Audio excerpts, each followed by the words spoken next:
Well, good morning, everyone. And, sorry about the little technical glitches, but we're all in technology. We understand what that's all about. But I look forward to spending a little bit of time with you here this morning.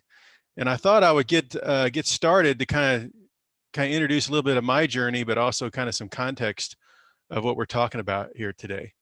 So we're going to talk really about purpose at work and your purpose, but your purpose at work and how to lead with purpose is going to be the focus today.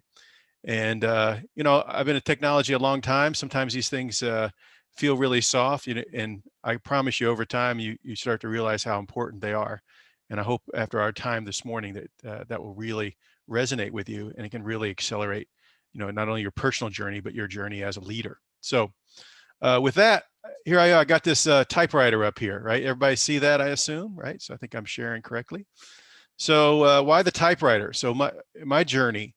So I was a freshman in high school. I was on the football team, and as young freshmen do, they wanted to chase girls, right? And what was so five of us football players got together, and we said, "Where are the girls?" And someone said, "I think they're all in typing class." So we all signed up for typing. I think somebody's needs to mute there a little bit, but we're like, hey, I bet you they're in typing class. So we all, five of us football players signed up for typing class. And I am dating myself because it was the last year in school that they had manual typewriters. So though I think when I grabbed my picture, I didn't grab a manual typewriter. Oh no, yeah, I did. That's a manual typewriter. There we go. So it was a manual typewriter. And there was 30 girls and five of us football players in the class. But the other thing I discovered there was the ability to who could type the fastest and who could type the most accurate. And so there really was a place to keep score, and it was game on every day. Every day was game on. So really, I think my record is 89 words a minute, right? So it's pretty good on a manual typewriter. And because of that, I've broken many keyboards throughout my career as I shifted to electronic because I tend to type really, really hard.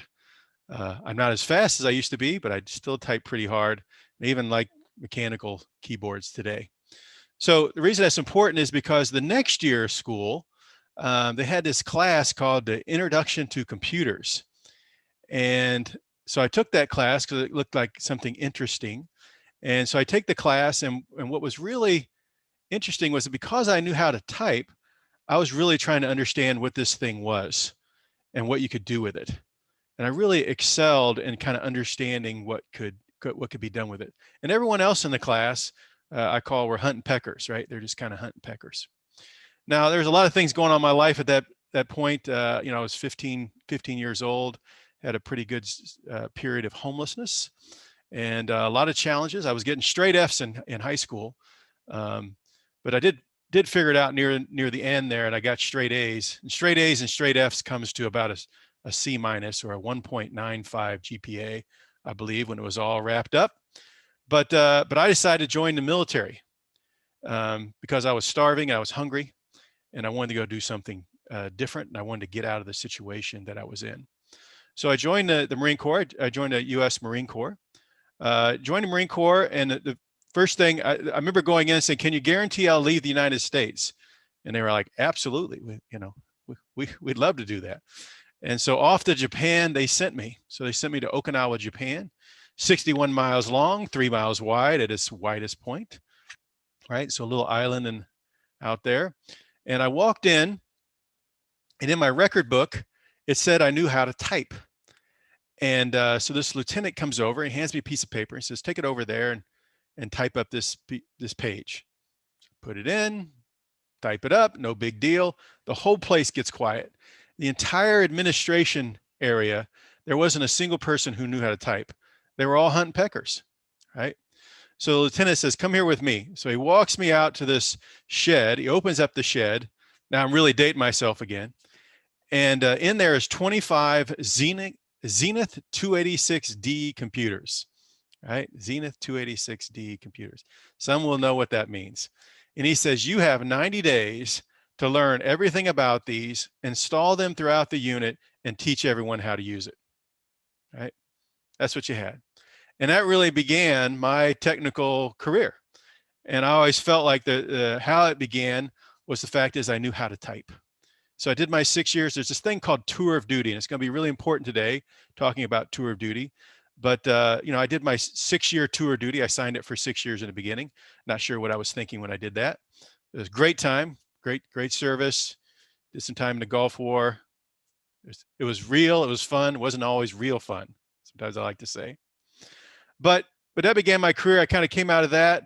I worked kind of as like an IT person, IT director for an insurance company, and then I quit there and said, I really think this internet thing is going to be big. So then I started web-based driven websites. Just kind of did that, and then I moved on from there. And I really thought this data center thing would be cool. So kind of was part of a data center play. Um, kind of ran the IndieX exchange point for the internet through this company that I was with. Then I decided I was going to start a company. I started this infrastructure as a service company, which I think we created a Wikipedia entry for it. Completely missed the word cloud. Not sure where that happened, but cloud came out of that. So I guess we had a cloud company, and I sold that cloud company, and I really wanted to give back. So then I spent 4 years running a coding boot camp. I think it was a top 50, recognized top 50 in the planet, all those types of things. I tell you this story not only kind of how I got here, but the fact is it is a journey. And that purpose, a lot of times I feel like young people are in a rush to find it. In the middle of our career, we're kind of too busy to appreciate it. And on the back end of our career, it's something that we feel like we might be losing, right? But purpose truly is a journey. It's a journey, and it's kind of, what is my purpose now? And I like to look at things and saying, what is my next tour of duty, and how do I look at that? What's my purpose, right? So it's not necessarily a thing, right? But I'm going to kind of wrap up. I'm going to use a lot of different methodologies or frameworks to kind of help you frame it up personally and help you frame it up organizationally as well, right? So it really is kind of a journey. So purpose, right? So I did live in Japan. Japan has a thing called ikigai, right? It kind of translates to why do you get up in the morning, right? I think it's a pretty good way of looking at it. Why do you get up in the morning? I always feel like it really is kind of 4 things. The first one is this interest, something that you're interested in, right? I always feel like that's something that is important, right? Now you kind of look at all of our journeys. There was a point where you got interested in something, and you kind of had an ability to comprehend it, right? And it was like an aptitude that came with that. I believe that I misspelled aptitude here. That might be a ding on me. But you have kind of an aptitude for it, particularly in technology. There's an aptitude that we need to have, and there's kind of an attitude or a drive about it, right? So it really is uncovering this, uncovering and developing something, right? This ability, and pointing it, right? I like to think of, if I could use the mouse here, but pointing that thing that you do, right? Your unique ability, we'll call it, but pointing it at a problem. A lot of times people say, go, chase your passions. I would say, a lot of times if there's a problem you're good at solving, you tend to become over time very passionate about it, right? So unique ability pointed to a problem. And then the top here is that the world needs solved and is willing to reward you for it. When those 4 things come together, right? Now, you may have something you're very passionate about. I could be very passionate about golf, but I might suck at it. I am actually a triple-digit golfer, if you know what that means. And the world doesn't need a lot of triple-digit golfers, or maybe some golf courses do, but it doesn't pay well. You have to pay to play, right? So that's really a hobby. So as you start to think about developing or understanding what your purpose is, try to make sure that you separate your hobbies, right, from the problems that you solve. 80% of your paycheck is solving problems, right? So that's where those go. How are we doing? Doing okay, Laura? All right. We are doing great. We are now Okay. live on Loudswarm as well. So just wanted to also remind people that, feel free to turn your cameras on. This is, a tutorial. So, we definitely want this to be an interactive session. Feel free to ask questions in the chat or through Slack. And yeah, we want everyone to participate. So we're glad to have you here. Yeah. Enjoy seeing you. So good. So this is kind of this purpose piece, right? This kind of purpose framework, right? And it's kind of interesting. I do like the part where, it's about why do you get up in the morning? I don't expect everybody to come flying out of the bed every day, but there really is kind of a drive when you are, really excited about solving a problem or you're engaged about solving a problem at work. I think as a leader, I'm always like, how can we make sure that the people that we are leading, right, are engaged? And a lot of times they're engaged when we're putting them into a place, right, where their abilities can solve a problem that the organization needs, and we reward them. Reward is not just, and it's not always just money, right, when it comes to that reward side. It could be recognition, could be some of those other components. So this is a good framework there.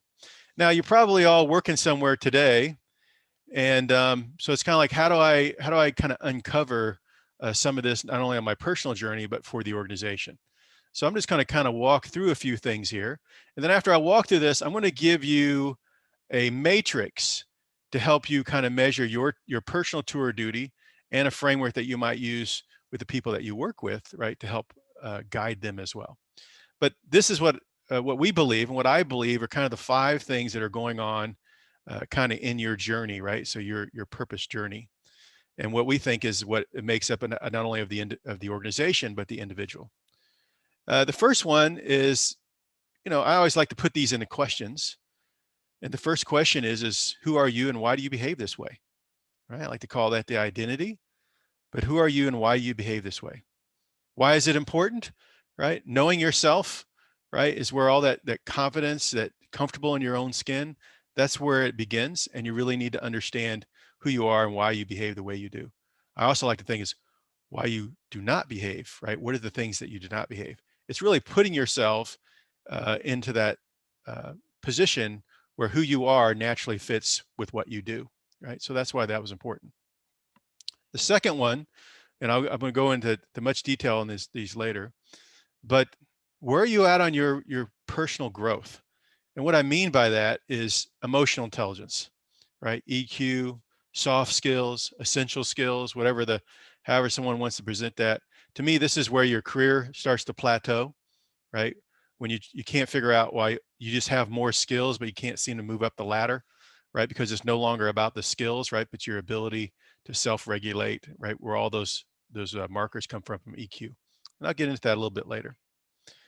The third one is the role that you're in, right? Being in the right role is imperative. And we all know what it feels like when we're in the wrong role, right? I like to think of it as that, back when we used to go into work, which is coming back. We know it's coming back. But it's one of those things where it's like, what is the absolute last moment I can leave the house to make it just in time to get there? And when is the earliest I can bolt out of this place to get going? It's interesting in my career when I look back at the people who've had the most success, and particularly in technology.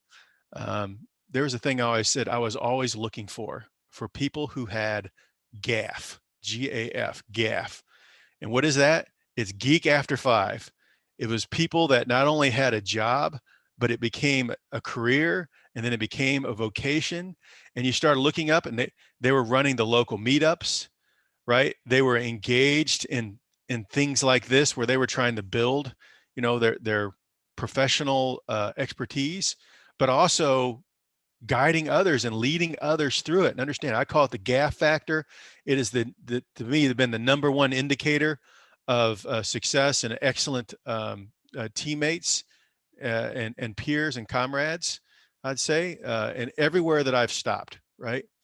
Um, and so do think about kind of what is your GAF factor, and are you making some of those investments? And the thing is that if we know who we are and we know where we are kind of on our growth thing, right, where we're learning this emotional intelligence. And by the way, it is a journey, right? Who you are is perfect, right? You're kind of born with that. But then what are you putting on top of it, right? And that EQ side, that's a lifetime of journey. I'm still learning, right? We're all learning on those things. And then our role. But when you really are confident about that, about yourself, and here's the important part, this fourth piece about how do we work with others. If you then look at that same framework for the people that you work with, right, then there's a tremendous level of respect that starts to occur there. Today there's a lot of discussion around diversity, inclusivity, and equity. And I think all those things are super important.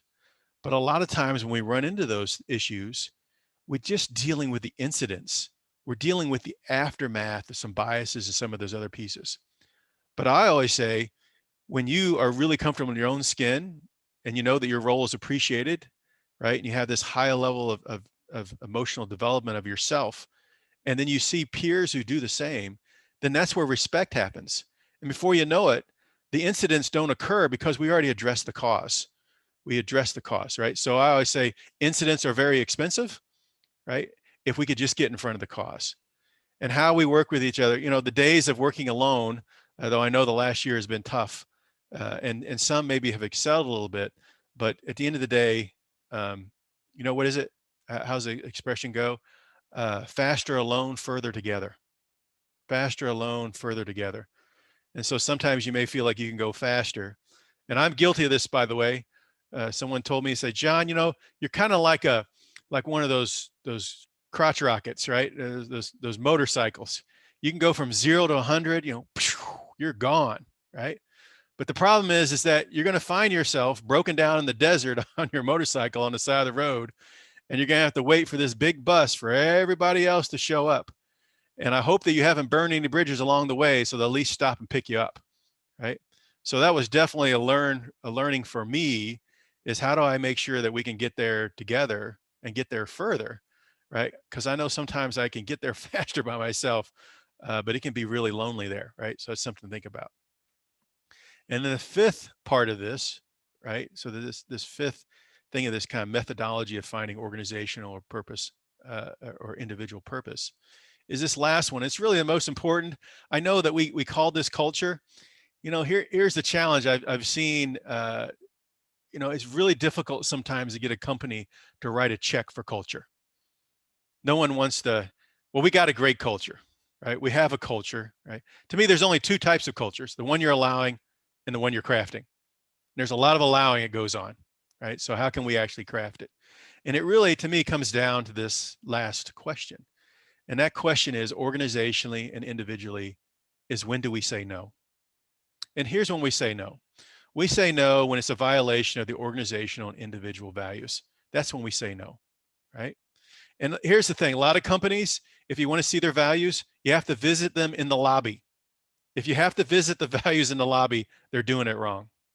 What real values are, yours and organizationally, is that a value that you can communicate what it means in behavior and decisions. When I think as a leader, when I've done my best work as a leader, particularly when it comes to culture, is when there is a problem or opportunity that hits the organization, right? And it comes, the business unit that's closest to it, or the people close to the opportunity or challenge, uses our values to make decisions and behaviors to resolve it or capture it. And here's the most important part: when I am not in the room. When I am not in the room, that's when I know that I'm okay, we're there. And it takes a while to get there. I can't tell you how many times someone asked me to come in and speak for 45 minutes at their annual retreat with their executives to solve the culture problem, right? Like somehow that's going to be 45 minutes and it'll all be done, right? It just does not work that way. So I think, as an organization and as an individual, these are the things that you need to kind of develop in your journey. And all of a sudden, these things will start to become clear, right? Become a lot clearer. Which leads me to this next piece here. And by the way, we're going to be we're about 30 minutes in here, and we are going to be taking a break where you're going to go out and do a little exercise. So just to know that that's coming up, right? But this tour of duty thing, right? So tour of duty. So you are wherever you are now, you're kind of in the middle of doing a tour of duty. Maybe you're making a transition and you're trying to look at different companies, right? And you're trying to choose this company versus that company, right? You're kind of making a fork in the road, right, on your journey. And you're like, I just wish there's a way I could make a better decision. And a lot of times we get wrapped up into the money or some of these other things, and we just make a poor decision. And those things are costly and they're difficult to backtrack. So I'm going to give you here 5 things that you can measure. This is super simple. I will tell you, there isn't a person who does not contact me every week who says, hey, John, I use that matrix and I made blank and blank decision, I just want to thank you. Right? I've been telling people this for years, right? This opportunity matrix type of thing. I'd like to say that I invented it. I did not, right? It was a program I ran into 15 years ago called Strategic Coach, which is around entrepreneurship. But I want to give them credit for it. But I've kind of made it my own when it comes to making decisions around my tour of duty. It's also excellent to use when you're looking at the end of your tour duty and about to re-up for a new one. And it just gives you a framework to make a really good informed decision. So I'm going to walk you through this. I'd like you to track the numbers for where you are today, because we're going to add them up. We're only adding up 5 numbers, right? I do have a calculator here in case anybody has challenges. I don't think you will, but it's only 5 numbers, right? So here we go. So the very first one, does this role or the opportunity I'm about to take or consider, does it use my unique abilities? Does it, am I today, or is this opportunity going to capture the thing that I do, right? That purpose piece, that unique set of things that you've developed and discovered about yourself that you're good at solving, right? That problem that you solve. Does this opportunity help you solve it? Are they going to put you in a place to use that to solve problems, right? To solve the problems that you're interested in. Basically, the thing that you do. So now you're going to score this, right? 5 is a perfect fit. Absolutely, man, exactly what I do is exactly what they're asking me to do. It's exactly what I do today. 5, right? If I'm looking at 2 different opportunities or several opportunities, this company here is absolutely what I do, is a great fit, right? It's a 5. This one over here is a 3.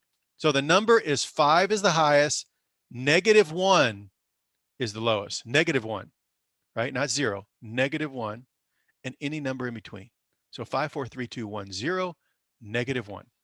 So you're going to write that down in that box, ability, right? So you're going to put that number in there. Okay.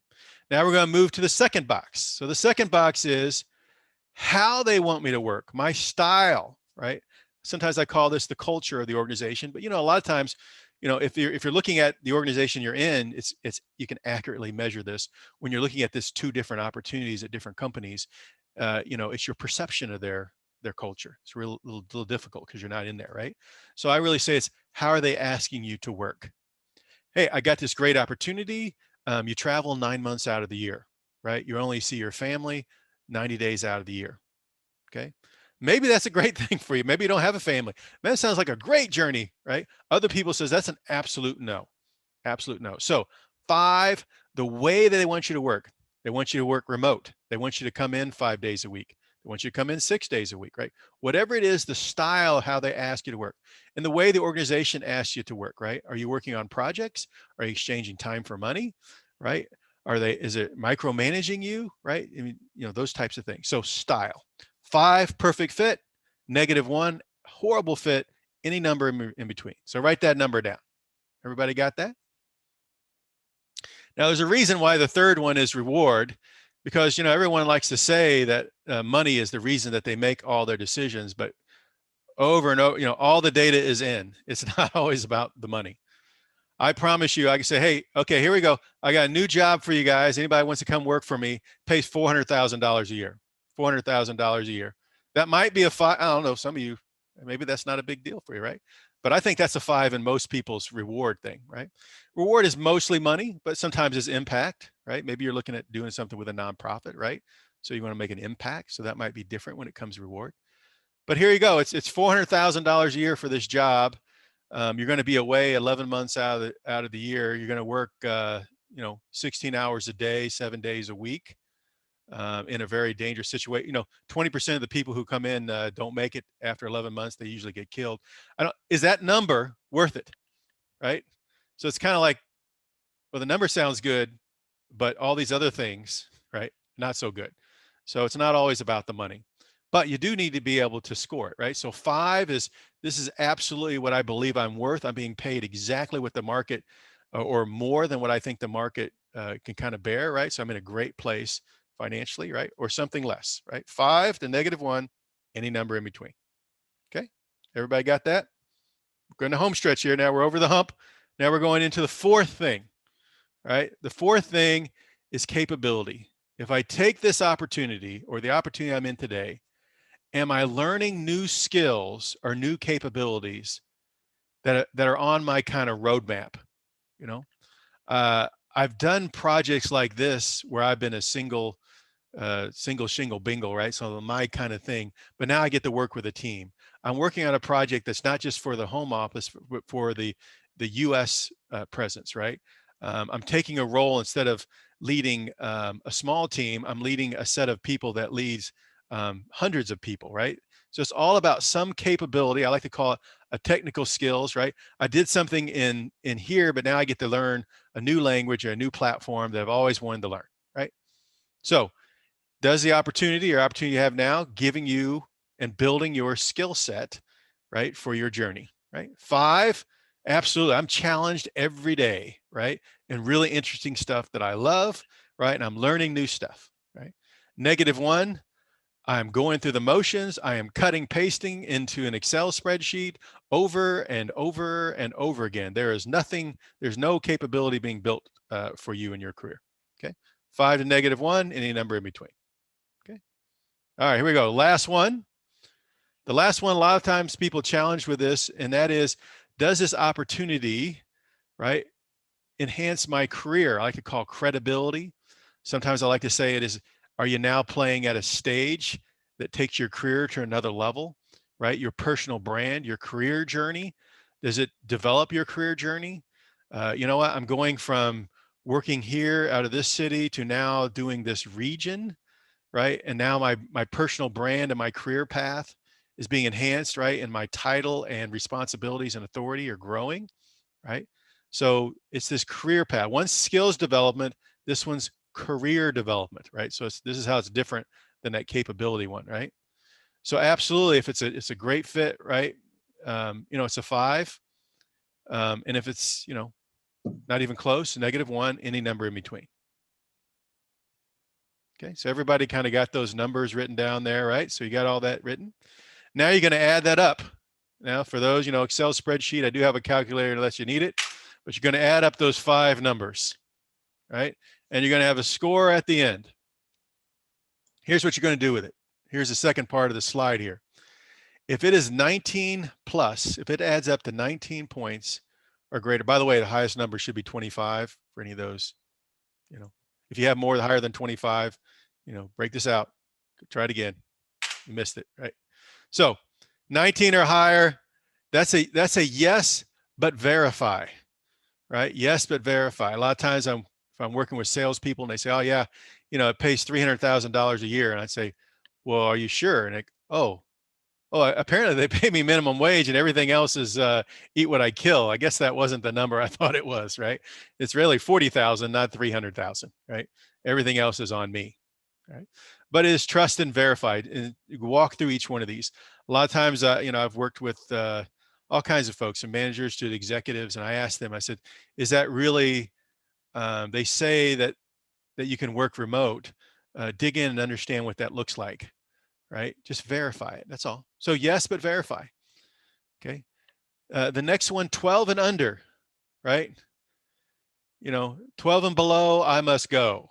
Right? So I said, it just isn't adding up, right? This just seems like sometimes I call this a fast no.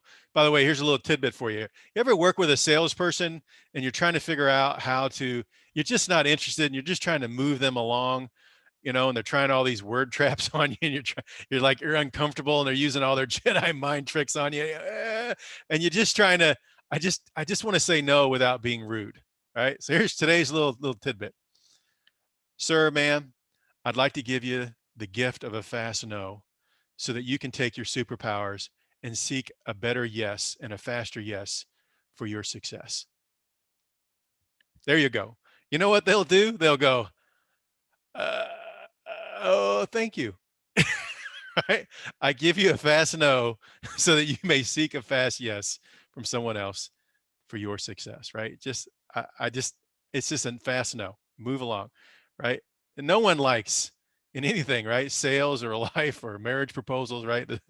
The slow never, right? No one likes that, right? So that's a good way. There you go. I'm way off topic, but there we go. That's a little tidbit for you to use that. So no, I say no with grace. No with no, thank you for that opportunity. I've looked at it. A lot of times, a lot of people, and I do the same, um, they will pull this out, right? Which goes to this last one. You will be blown away how often your number will fall between 13 and 18. I don't know what it is. It's some 80-20. There's some mathematician somewhere that tells me somehow it always magically falls in this 13 to 18 range. I call it the transform. But a lot of times, and I coach people when they're looking up for a tour duty or they're trying to consider two opportunities or three or whatever they may be, is they walk in with this framework and say, I'm looking at this opportunity of the organization, right? This is what I do, and I think that this is a great fit, right? This is how I see it. I see the way that you guys work and how you're asking me to work. This is where I see that, right? Here's where I see the reward. Of course I want more, right? And you want to pay me less, but at the end of the day, this is kind of where I see where that is in this framework. Here are the capabilities I wish I could learn, and I think I'm going to be able to learn in your organization. And here's how I think it's going to help my career, right? But when you show it to them this way, it takes away all that angst that you have, right? Because it kind of talks. It's kind of looking at the big picture and trying to figure out how to get another nickel out of here, right? Puts it all in context, and it puts all the weight on their side. I can't tell you how many times I've had someone say, "Hey, John, I was doing that thing at work, and all they were trying to do was figure out how to pay me more. And the thing is, I was unhappy because they weren't giving me the authority to do the things I wanted to do and the way I wanted to do them." And he goes, money was a little bit of it, but I needed them to fix these other big things. And he said what was kind of crazy was because I came at it fixing these two things and we focused on that, then the money thing was kind of like a no-brainer. Like, well, we want someone who thinks like more like this in the organization. We need to pay them top dollar to bring this kind of leadership into the organization, right? So that's where that pays for you. So 19 plus, fast yes, but verify. 12 and under, no with grace. There's a thing I always say. I was in the military, so I always got these acronyms and everything else, right? But T and K, right, is whenever I'm trying to provide feedback or trying to do something. It's easy to be rude. No one likes to be treated that way. I always just say T and K. And what I'm about to say, is it true? Just pause for a second. And what am I about to say? Is it true? The second thing is it necessary that I say it? Do I really need to say this? Right. And the last thing is, can I say it? Be kind. Right. Got a good friend, Greg Ballard, mayor of Indianapolis, also in the Marine Corps, by the way. Got a little thing going on there. But he said, one of the greatest leaders I ever worked with was this general in the Marine Corps. And he said, it costs nothing to be kind. Absolutely nothing to be kind. So no with grace. And the last one is transform, go to the lowest numbers and just have a real dialogue about how to move it, right? Real dialogue about how to move it. Okay. So how are we doing on time here, right? It's about 45 minutes in. So now we're gonna take a break here. Now I could have done this before and had you go take these things, but I want to frame up assessments, right? Because I'm about to ask you to take a 6-minute assessment. And I'm going to send you somewhere. We're going to take a 13-minute break. We're going to time this thing, right? So this is kind of our break. But I want to talk about assessments and why this thing that we're about to do is important for you. Okay. First thing, assessments suck. Flat out. People use them. They weaponize them. I didn't get the job because I failed the assessment. I can't tell you how often I hear that all the time. Yeah, they got people out there doing classes on how to get around the assessment, how to get around the survey, how to get around the pre-hire checklist or whatever those things are, right? And to me, I like to say, what is an assessment supposed to be, right? And so this is my definition of this, right? It is a scientific shortcut and framework to give us insight into something that we're trying to understand. Organizationally, and here's the part that that always frustrates me, for you too. And the challenge with most companies is that they never give you the results, so you don't get the chance to get the insight to help you. And that's why it feels like it was just a wall, right? And that's why how it becomes weaponized. Okay. Here's the thing. I could sit down with each one of you for 6 to 10 hours, and I could probably get a lot of insight into who you are, how you make decisions. 6 to 10 hours, right? Why you behave the way you do. I could figure that out. But at scale, that's pretty hard to do. That's thousands and thousands of hours. If we can use some science and get there in 6 to 15 minutes and get to 80 to 90% there, that's the value that it brings, right? Some insight. And it's science, right? There's some science there. Okay. Now I'm not going to ask anybody to, shave their head. We're going to be feeling the tops of their head for crevices. Okay. I don't think there's a lot of science there, right? Though they like to create some interesting pictures. But so there's got to be some science to it and a framework so that we can actually have a dialogue around it, right? Science and a framework to give us the insight. Now, so when I ask you to do this one that we're about to do, it's really, and there's lots of them out there, by the way. And there's a lot of, just like in technology, I like to say there's a lot of religious wars, right? Intel versus AMD, open source versus Microsoft, or whoever you want to choose, this database versus that database, this language versus that language. There's a lot in there. What was the one, the United States spent $4 million to develop a pen that could write upside down in space, and the Russians used a pencil, right? At the end of the day, there's a way of solving it that they figured out. There's a lot of hydraulic technology came out of that pen, I believe. So there was more value than that. But sometimes I feel like these assessments are positioned that they will solve depression, diarrhea, acne, and all your problems. And that's just not, there's a lot of people very zealous about them. I'm always about, what am I trying to understand? What's the insight that I'm going to gather? Which to me is try to make the best informed decision personally and organizationally that I can, and what tool will bring that to me. Okay. So I hope I've positioned what we're about to do for you. So what we're going to do is we're going to do this. We're going to take this break. I asked you to go to this link. Here we go. Okay. And I could probably throw this in the chat if you want, right? That would require John to know how. Here we go. I'm going to break my thing so I can go grab it. Raw technology we've seen under the hood before. All right, track for culture. I think I could just drop it in here is one way.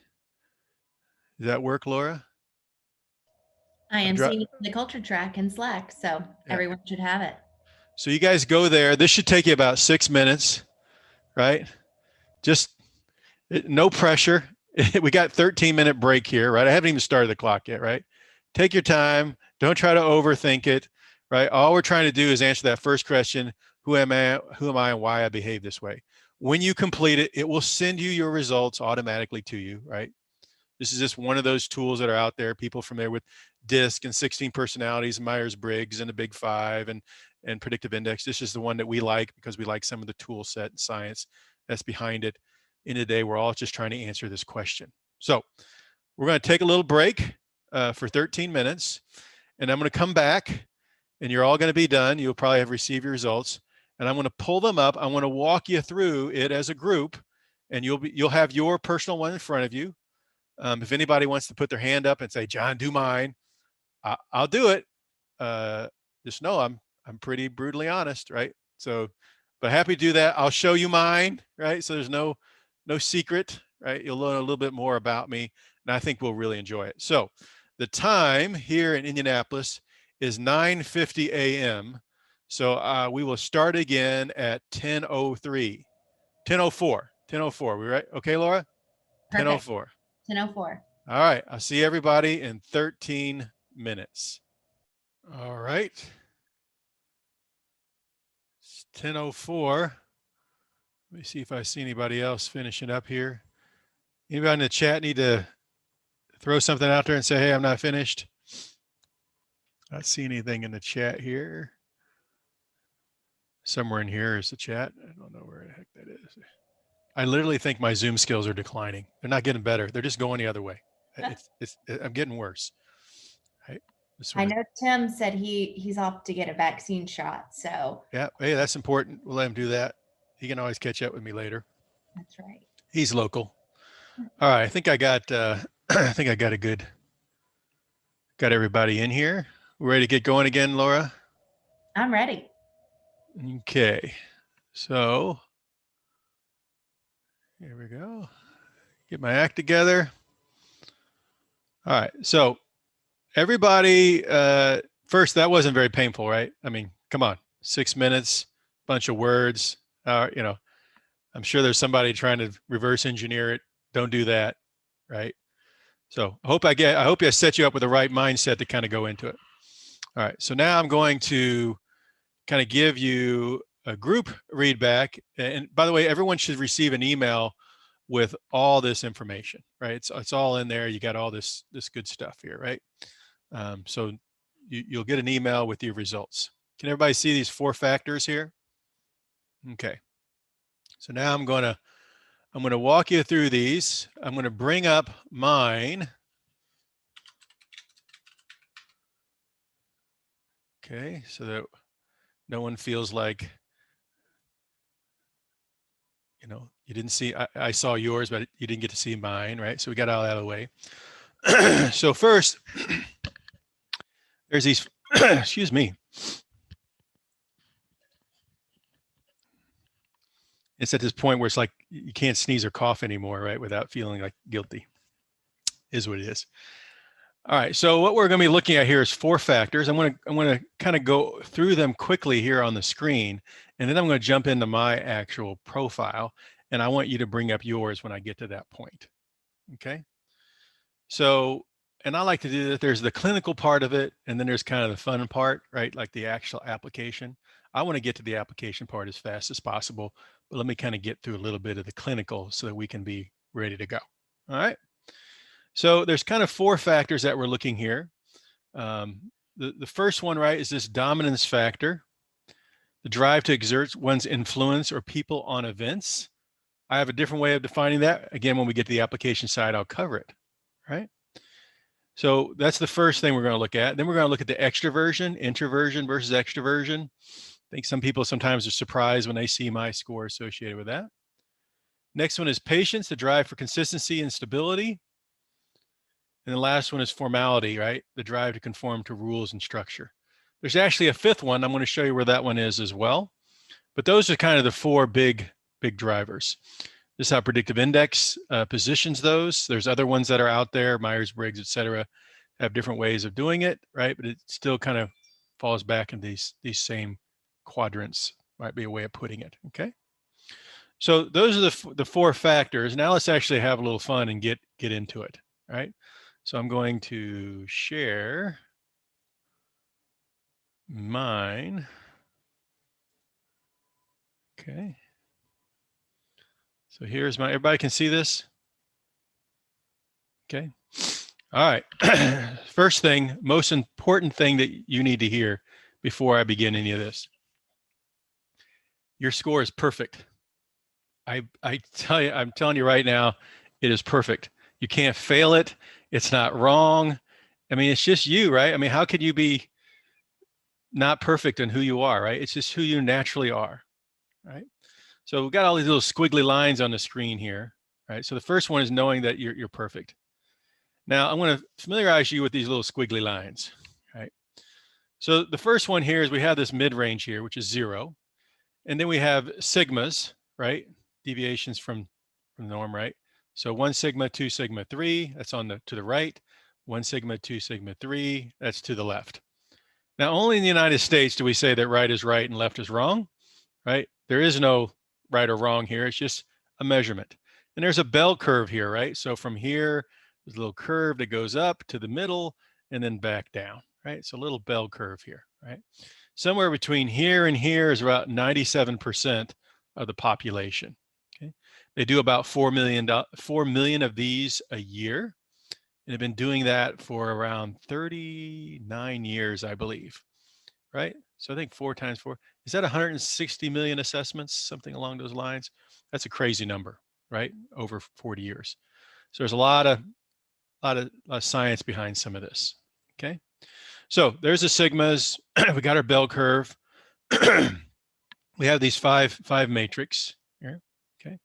And then, you know, in between each sigma is 1/5 of a sigma, right? So that's when it comes to measuring the you know, how tight we can get when we measure these things. Okay. Now we're looking at mine. And the first one here is we're looking at the A. Okay. One other thing, you're going to see it's also going to give you a reference profile. When you hear reference profile, I want you to think like a neighborhood. I can't tell you what house you're in, but I can tell you you're in that neighborhood. I'm in the venturer neighborhood. I'm in the venturer neighborhood, right?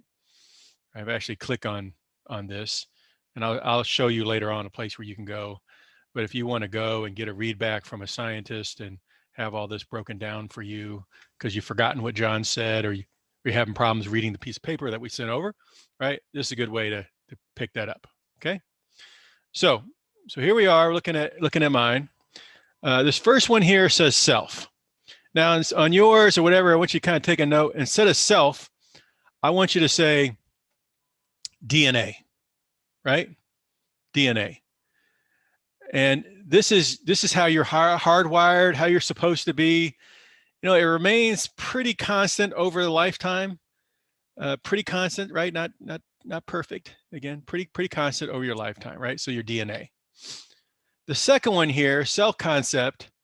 I like to think of that one as what's been going on, kind of like a look back. In the last 3 to 6 months, what's been going on in your life and at work, right?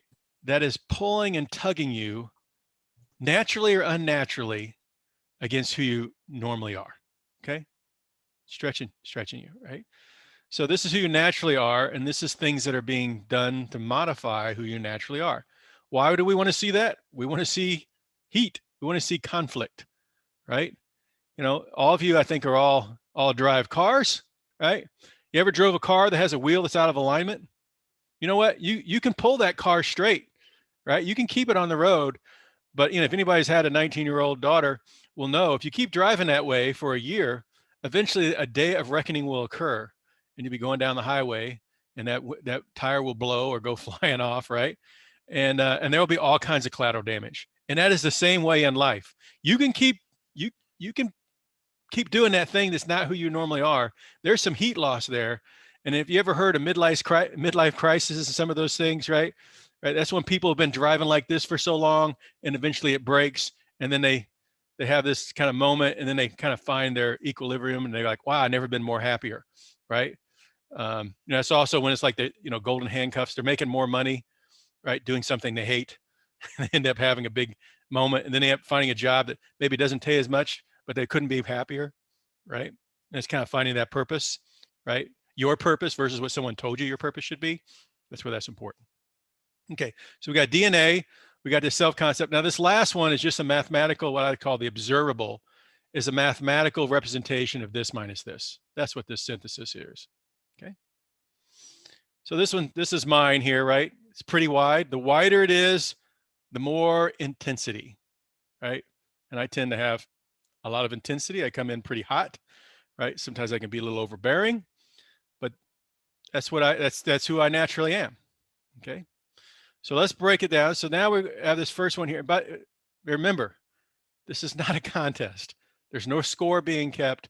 Why doesn't mine look like John's, right? Is his better than mine? Is mine worse than yours? It's just, please just stop. That's not what this is about. But I can tell you that a lot of times earlier in my career, I'd see these things, and it was a competitive thing. I was trying to figure out, is mine better than somebody else's or something, right? That's just not what this one is about. Okay. So A, right? We talked before about, drive one's influence and people and events. I have a kind of a same thing, right? A little different way of looking at this. This is how people generate and value ideas. How you generate and value ideas. Okay. Now, if you are on to the right here, to the right of the zero, you're on the high side. We'll call that high A. And those that are on to the left, we're going to say you're on the low side. So those are the low A's. So I want you to look at your results and determine, am I a high A or a low A? Okay, guys got that?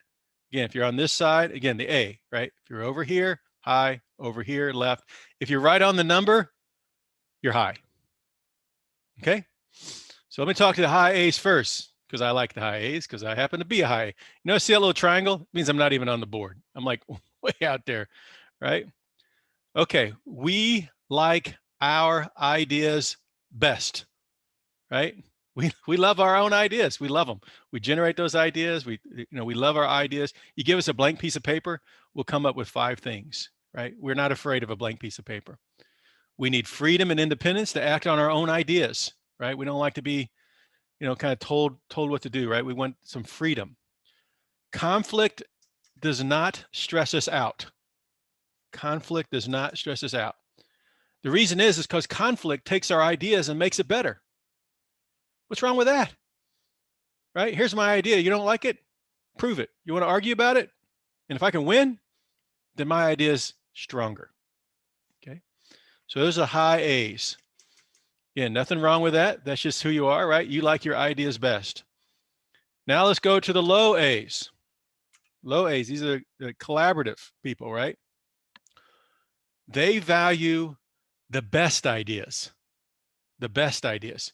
See, the low A's, when they're talking to the high A's, they say, hey, that time, that feeling you get when you know that you're right, you absolutely know I am right, right? That's exactly what you feel like when you're wrong. That's what a low B looks at, right? I want the best ideas. And a lot of times they'll collaborate with others. They'll take an idea and they'll collaborate that around with others, right? To try to make sure, is this the best idea? You like environments with low or no conflict, because you need to collaborate, take these ideas around, right? You need to surf them around, make sure they're good. Which one's the best one, right? Tend to take their time, right? Try to understand what those ideas are. Okay. All right. Any challenges with those, right? Okay. Now let's move to the next one. We're looking at the B's here, right? The B's.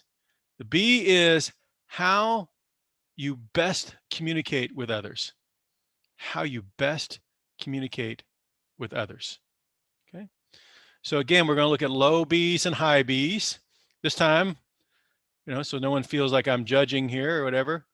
Low B's. We're going to talk about low B's first. Oh, look, I happen to be on the low B side as well, right?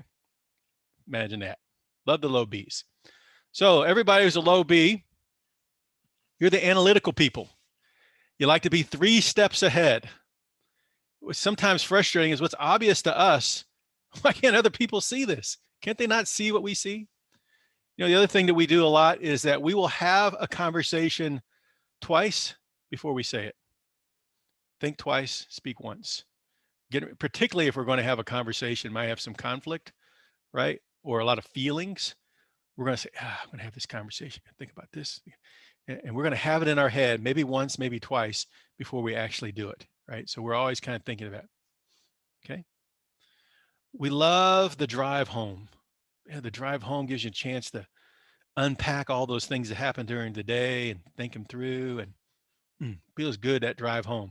Whenever we're on vacation and we happen to be driving like I seem to be, we really enjoy that drive because it allows us to unpack so many things that we've been thinking about, communications to us and how we communicate with other people, right? So all that kind of comes out. Okay, so that's the low B's, right? Nothing wrong with the low B's, right? Now let's move over to the high B's.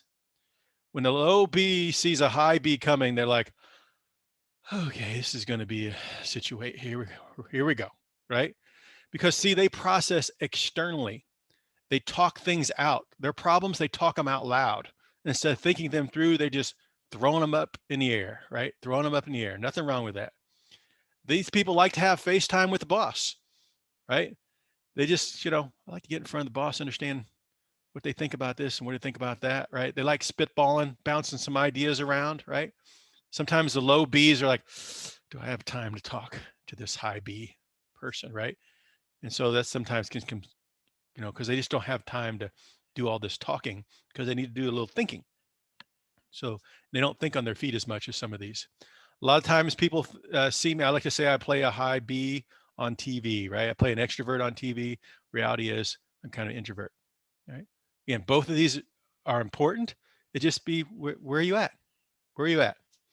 Okay, on the B range. Okay, everybody good with that? Okay, these people also, the high Bs like to talk about their feelings, and they get affirmation through the environment that they're part of. High B's been struggling in the last year because this thing to the glass here, a lot of the feedback things they get, body language stuff, they're kind of missing it. They, the tone, all those things are, it's not all happening live. And so that could be real tough for them, right? Some of the low Bs may have been flourishing here, right? But they still miss some of the connection, which I think is just part of humanity, part of being a human, right? All right, so now let's move to the C's. C's, super important. What is the C? The C is the work environment that unleashes everything that you bring to the table. It unleashes the work environment, the work environment that unleashes everything that you have to bring to the table. That's what the C is. Okay. So let's start with the high C's.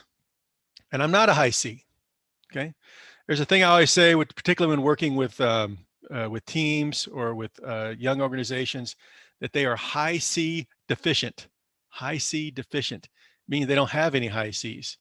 See, high C's are tremendous unifocus people. They can stay on task all day long, all day long. Nicest people you ever met. Nice, super nice people, right?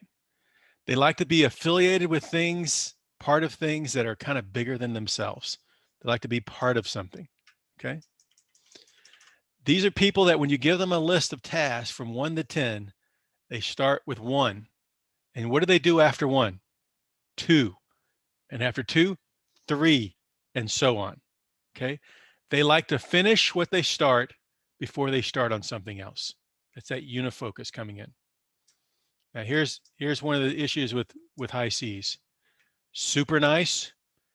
They can take it for a long time, but when they blow, watch out.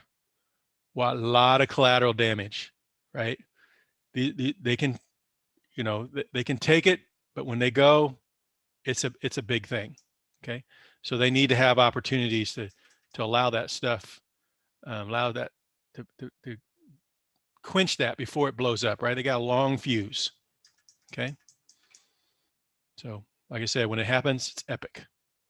Okay. Now let's move over to the low C's. The low C's are the impatient people. They're drivers. They're creators of change. They love change. Multitaskers, right? Like, they got 8 plates moving all the time. Not very good at implementation. It kind of looks good in the beginning. They can get it to 70, 80%, but then they get bored and they're moving on. Get bored, moving on. So this is back when I say you have an organization that's high C deficient. You have lots of things that get started and nothing gets finished. Why? Because the high C's are finishers. They finish things, right? The low C's, they're starters. They start things, right? A low C is a sprinter. A high C is a marathon runner. 2 different things. Important, right? Both important. Okay. These low C's like to have 15 things going on, and they can get bored quickly, right? Can get bored quickly. All right. So everybody good with that, right? There's a challenge with some of these things, right? I don't get any head bob it or yes, I got it. Or anybody have any questions along the way? There we go. Look at it. Scott giving me a thumbs up. Laura, thank you. Right. It's all good. All right. So now let's move over to the D's. Okay. D's. We'll start with the low D's. I'm a low D. These are the executive summary people. Could you give it to me tight? I'd like to have the bullet points, please. No more than 5. Just give me 5 bullets, right? Give me the summary of it. If you hand them a rule book, well, thank you. I now have a guideline for my own interpretation. A guideline for my own interpretation, right? I like to call these rule breakers. They love rules, schmools. Who needs rules, right? It's kind of here, right? I got a guideline, right? So that's the low D's, right? Rule breakers. Now let's move over here to the high D's. These people believe in equal enforcement of the rules and equal punishment for rule breakers. When you give them a manual, yes, I have the rules, right? It's not for interpretation. It's right here, paragraph 3, section C. This is how it's done. These are folks in the last year have really struggled because a lot of the situations that have been put on the organization and put on them individually are things in which there's no rules for it, which means we have to think outside the box. And that's just not their normal thing. And so it makes them uncomfortable. And then they keep, this is, if you ever run into someone, maybe, nothing against people who serve in the government, but they say, well, this is the policy. This is how it works. And it makes no sense to you. Here's one of my pet peeves: healthcare and fax machines. I'm sorry, you can't email it to me. You have to send it to me a fax machine because it's more secure. I just want to go, first, I don't know where a fax machine is. I know there's some company that they're the only ones left on the planet that sells fax machines to the healthcare, and they are the ones who continually, fax machine secure, fax machine secure. Got to have a fax machine. But these are the people who's like, I'm sorry, to get that reimbursement, you're going to have to fax it in. Well, can I scan it? No, you're going to have to fax it. And it drives you nuts. But again, I'm off on a tangent. Here we are, right? So the high Ds, there's nothing wrong with the high Ds, right? These people help us scale organization. The high Cs and the high Ds help us scale, help us do things at scale, right? The high Ds, when they want feedback, they like specific feedback. Specific feedback. Let's say Laura is a high D. Hey, Laura, that thing that you did last week, right? There was really 3 areas there. The first area, I thought you did a really good job, but you could have done this better. This right here was okay, but this right here needs some improvements. At intersection C, it needs to be this, right? If Laura's a high D, she's like, this is great. I mean, they're telling me exactly what I need to know. Now, me over here on the low D side says, feels like you're micromanaging me. You're wearing me out. All these details, precision, you're driving me crazy. Laura, I don't know if you're a high D or a low D, but what were you? I'm a high D, so you're speaking my language. That's right. Right. Speaking your language, right? Why do you like it? Clarity. Boy, there's nothing to be, I got everything I need, all the feedback. I like to say, when you get an email from a high D, you can measure it in inches, right? When you get an email from me, you get 3 sentences like, John's a little wordy today, right? So that's how that kind of looks, right? So I like to say on the D side, if you're a high D, you like things in black and white. Black and white. If you're a low D, I think they had a book on this, 50 Shades of Gray. 50 Shades of Gray, right? So all those little versions right there. All good? Everybody good there? All right. So the A's are the gas pedals and the D's are the brakes. A's are the gas pedals, D's are the brakes, right? So a lot of times you kind of look like you're always the person who's like, go, go, go. And there's another person who's always going, no, no, no, right? By the way, all important. All those things are important, okay? So we've now seen our DNA up here. You're seeing your DNA. Now you're saying, well, about what's going on over here? So now when you're looking at this self-concept, remember, this is what's been going on the last 3 to 6 months that's stretching and pulling you from who you naturally are. And I don't know if some of you may be aware, but there's this thing that went down last year in the year that will not be named, right? And it has been pulling and stretching a lot of people, right? And who they naturally are, except that your name is John Qualls, in which case it looks like this, right? So you looked at my DNA and who I am, looks pretty close. So what I'd like you to do is let's start with A. You see where your A is, and then you drop down and you look to see the A there is. If your A is over the A, right, you're right there, right? But if it's a big swing, I'd say what I call 1 sigma off. So if this is my A here, and if that A is here over, right, 1 sigma or greater, then there's something going on. It's not putting you in your natural state. And that's what's going on. I tell you, if that A is over here, a lot of heat loss going on. That's you, Laura. A lot of heat loss going on at Laura's house, right? Yep, I've got a little bit of a swing going on. But yeah, a little bit of swing there, right? And if anybody wants to drop in the chat and put their name in, I'm happy to pull up anybody's personally here in a minute after we're done with mine. Right now, we're all taking John apart here. So that's the first one. So A over A, we look to see if that's aligned. Then we go B over B, right? And you can see that I'm playing a little more extrovert than I normally am, right? I see Danielle there. All right, we're going to be getting yours here in a minute. So B over B, right? So I'm a little more extrovert than I normally did. This is when I did this back in 2017, right? So C over C, right? I actually want to run faster than I am, but there were some things kind of holding me back, right? So you can kind of see that. And then D over D, right? Formal versus informal, right? I tend to be pretty informal. I hope that maybe come out a little bit in today, right? So that's kind of what's been going on there. And this last one is the observable you. We're going to get to this little E here in a moment. The observable you. And when is this is really important is particularly when we're using this from a hiring standpoint, right? A hiring standpoint. So there's a thing that we do where we'll actually look at a role and we'll say, what do we want out of this role when it comes to the behavior of that role? And we create a diagram that shows what that looks like. Okay. So, and then we look at the person who's the candidate who's trying to, be hired for this role, and we see if our expectations of the behaviors for this role matches who this person is. Okay. This is that part we talked about earlier where people felt like, well, they failed the assessment, right? Well, what is the organization looked at the role and they said, this is what we need in this role. And this person doesn't fit that behavioral profile. It has nothing to do with your skills. There's a whole bunch of things that has nothing to do with your experience, your, how smart you are. None of that stuff is coming to the table here. We're just trying to see, is it a behavioral fit, right? Now, let's just say, I think we're in technology here when we think of Python, right? So you say you have a software development role that involves a tremendous amount of precision, right? And that everything has to be done in a certain way, right? So there's a lot of compliance and things associated with that. There's a lot of thinking that needs to happen, right? So a lot of analytical skills and things like that. And by the way, you got to collaborate with everybody else, right? So to make sure that this thing is going to work.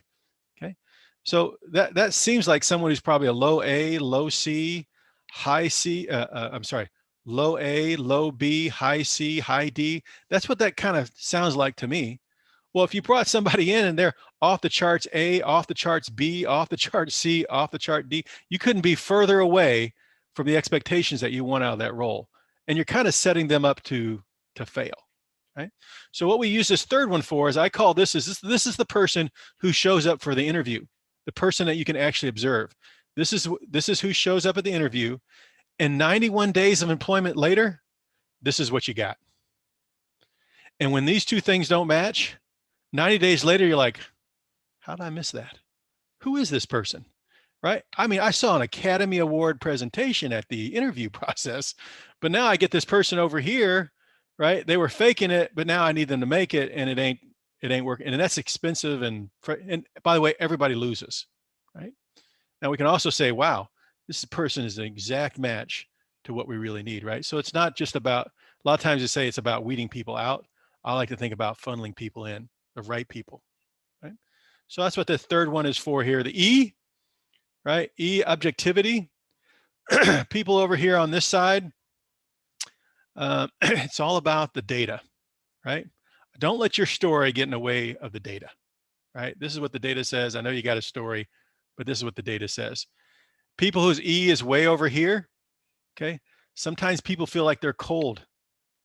They're jerks. They don't understand people, right? It's not true. It's just in their mind, right? This data is the truth, and let's look at that, right? Now, people over here on the high E side, what feels right? I don't care about the data. This is the right thing to do. This is what feels right. Okay. Now you may be on one side of this or the other. Okay. Now the D here, it tends to pull the E, right? I like to think of like there's a magnet. When this D is this way, then the E gets pulled that way. When the D is this way, then E gets pulled that way. So my E, I like to think my E is maybe a little more over here.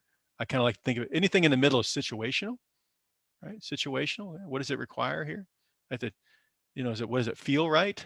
Or what's the data say, right? I feel like I can play both sides of that, but I'm a pretty informal person, so I tend to lean a little bit more towards the subjective. Okay. And you might be one place or another here. Okay. Make sense? Anybody have any questions before I flip over to the first person to respond? Looks like we have 3 folks interested Okay. in a How are we doing on time? We doing okay on time? All right. Because I know this is kind of fun, right? Sometimes. Uh, so, all right, what we got here?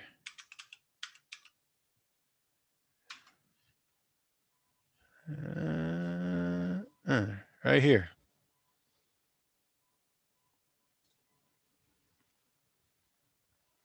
There we go. So this is someone kind of situation. So DNA, right? Situational, right? When it comes to their ideas, they like to come up with ideas, but they have no problem jumping on the other side of the fence and asking some other folks, right? This is a person who could probably give them a blank piece of paper and say, "Tell me what the top 5 things are that we should do," and they'll probably come up with 9, and then we're going to ask a couple people to narrow it down to 5. Right? People up here, they'll come up with 5. Right? There's 5. Here's 5. By the way, these are the top 5. If you want to argue with me, I might change one.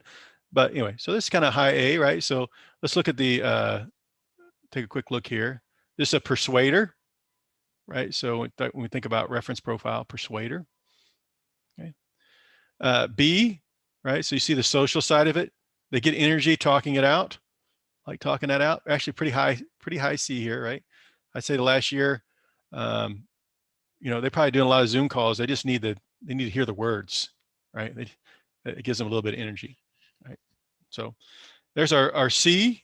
I call this anything from here to here, right? I like to call kind of quiet, right? Anything in this range, this is quiet. The higher you start getting out 1, 2, 3, then the intensity goes up, right? So this is a persuader because they can kind of jump on one side of the fence or the other. I like to call them bridge builders sometimes, right? They're trying to persuade someone else, right? Well, can you understand where I'm coming from as you try to understand where you are, right? So they're bridge builders. And I call this the dangling D, right? And that is, when it comes to solving things, they can think outside the box, right? So not too bad. A over A here, right? So that's almost 1 sigma, not too bad. Again, these people can jump on both sides, so that's not too bad. B, a lot of heat going on there. They're not getting their face time, not getting their time with their peeps, right? You can see that piece. C, C over C, it's not too bad. Things are a little bit more chaos than you want it to be, right? And then we have D, right? Someone's got this person in a vice, right? You would do it this way and my way and the only way, right? And they're like, oh, you're killing me. You're killing me. Right. So anyway, that's what I see here on the D side is that this person's in a role or a situation that is just crushing their creativity and they just have to do what people say, right? I can now see your face there, right? So how am I doing? Am I doing okay? Yeah, I mean, I don't feel my creativity is being crushed by any means, but I suddenly don't feel that I have the opportunities to make use of it as I'd like to. Yeah. Right. Yeah. Good. And then so this is what people see, and you tend to be kind of data driven, right? Kind of pretty objective here, right? So not bad. Again, there's nothing wrong with this. It's just kind of a situation. So let me pop through a couple more, and then we'll probably want to take a break for our last. Go ahead. May I ask very briefly about that last one? I was surprised about that E. Also because in the text summary, it says something like, isn't too bothered by facts. What is it? Well, maybe instead of facts, let's just say logic. Makes decisions and takes action even with little proof confirming their decision, which sounds, to be honest, fair enough. Yeah, I think it's more kind of a little bit of logic side of it too. How you look at that. Right. I tend to, for some reason, I tend to run into some C's that are way up here, right? Usually have that little arrow next to it, right? And those people are really, really brutal at times. So, but good. So you have this behavior report. So I think that's a good one, right? Sometimes we provide a little placard, put it on your door, right? People back when we used to have doors, right? It's kind of another way. Give me flexibility, give me Do we variety. have access to this web view that you're seeing? Because I've received a PDF. Yeah, you do not. No. That's fine. Happy to reach out to us afterwards and something maybe we can put in place for your organization. But the reports you have access to, and I'll show you something at the end. We have a portal that allows you to get access. There's other things here, right? How to develop your personal development. I know I got a lot of tech people on the call. There's a whole thing we're doing around integration with artificial intelligence and tying your behavior and giving you an AI virtual coaching. There's some really cool stuff coming. It's not creepy. I promise you, we're doing some things to make sure it's not creepy, but it's all about your development. But here's an example for you about, you as how your personal development, you as a manager. So how you would kind of develop as a leader. And a lot of it is just giving awareness, right, to your strengths and what those cautions might be, right?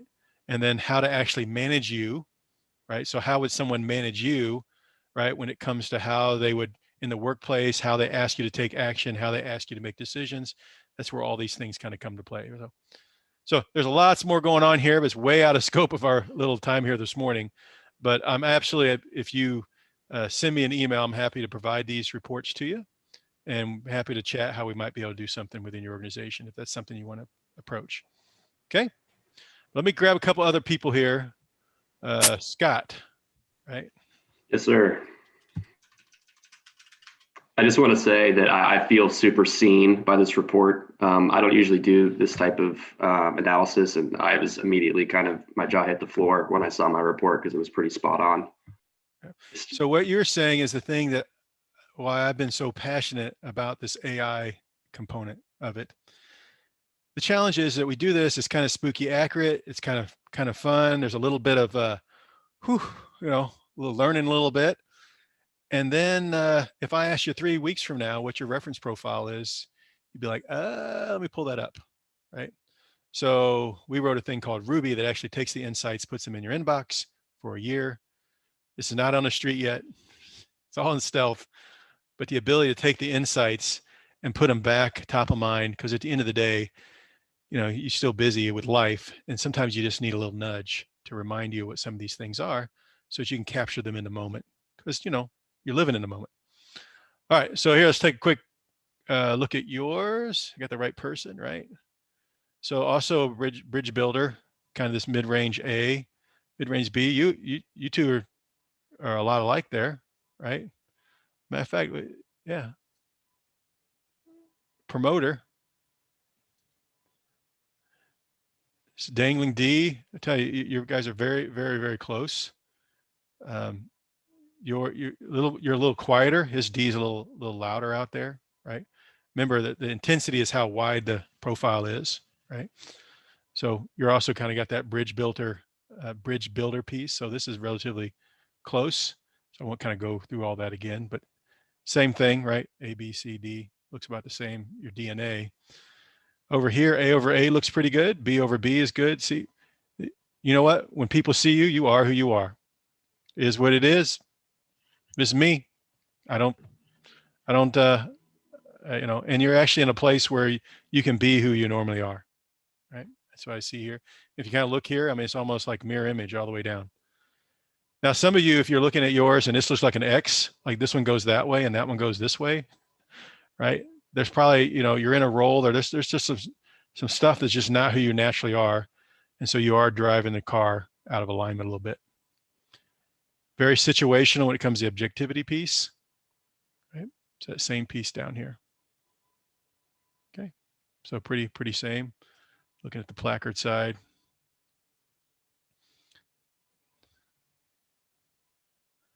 Never like the fact this thing never seems to give me what I want to see here. So let me drive. Let me talk it out. A little bit of variety and a little bit of flexibility, right? Not too much. Okay. So I just want to bump through one more here and then we can, did I get to, I felt like there was another person in here. I think Cathal wanted hers read, or Cathal. Okay. Let's look up that one here.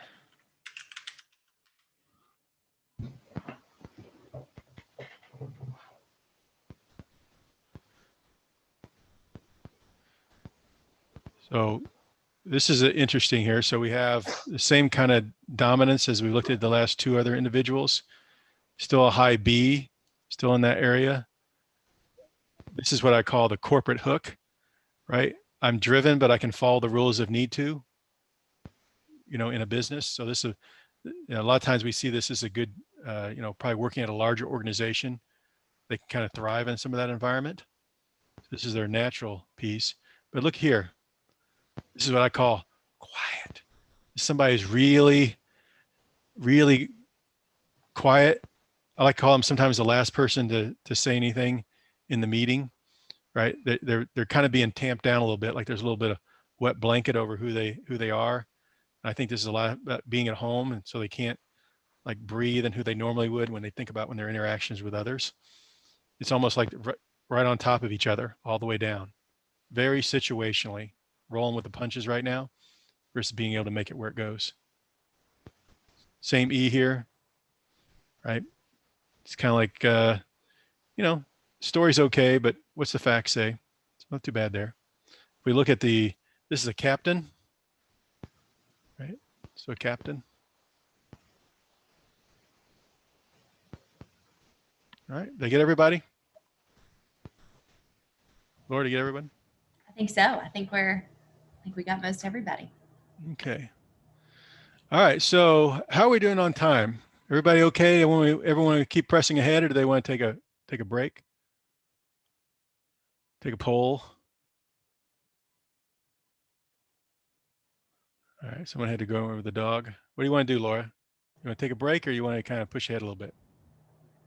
Up to you. Okay, I'll tell you what, we'll push ahead a little bit, and then I'll position this next piece, and we'll kind of go for there. So let me share a different screen here.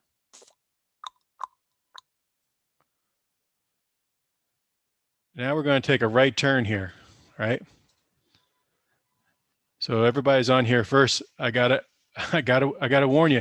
Now we're going to go to another place that's a little more uncomfortable than where we were, right? Behavioral wise, right? You are who you are. It's a natural thing, right? Again, kind of spooky accurate, as someone said there. But now we're going to make a shift into emotional intelligence, and this is one where people can feel judged, right? Here's the thing, your journey, when something bad happens at home, how can you not expect that maybe has an issue at work? Or if something happens at work, sometimes you bring it home. We try to do our best to kind of have that line drawn at the door, but we're all not very good at it, right? Particularly when the office is about, at least in my house, I don't know, about 15 yards from my bedroom. So, it's really difficult in the last year to separate some of those things. So can Laura, am I sharing this screen right? Journey? Yes. EQ and soft skills. So now we're talking about emotional quotient, right? Emotional intelligence and soft skills. We're all on this journey, right? We go from an employee to a manager to a director to an executive. And, there's lots of things that are part of that journey, but part of it is just this emotional intelligence markers and really, how we react to things, emotionally react to things, how attuned we are into ourselves.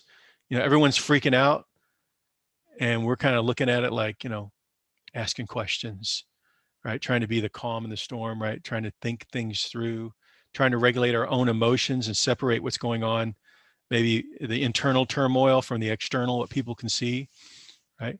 I think as a leader, sometimes we are terrified. There's a word I like to use, courage. Sometimes you have to be, courage doesn't mean that you're not scared. It means that you've decided to take action, even though you are scared, right? Sometimes from a leadership standpoint, it's like, this is a tough call. I'm going to have to make it, right?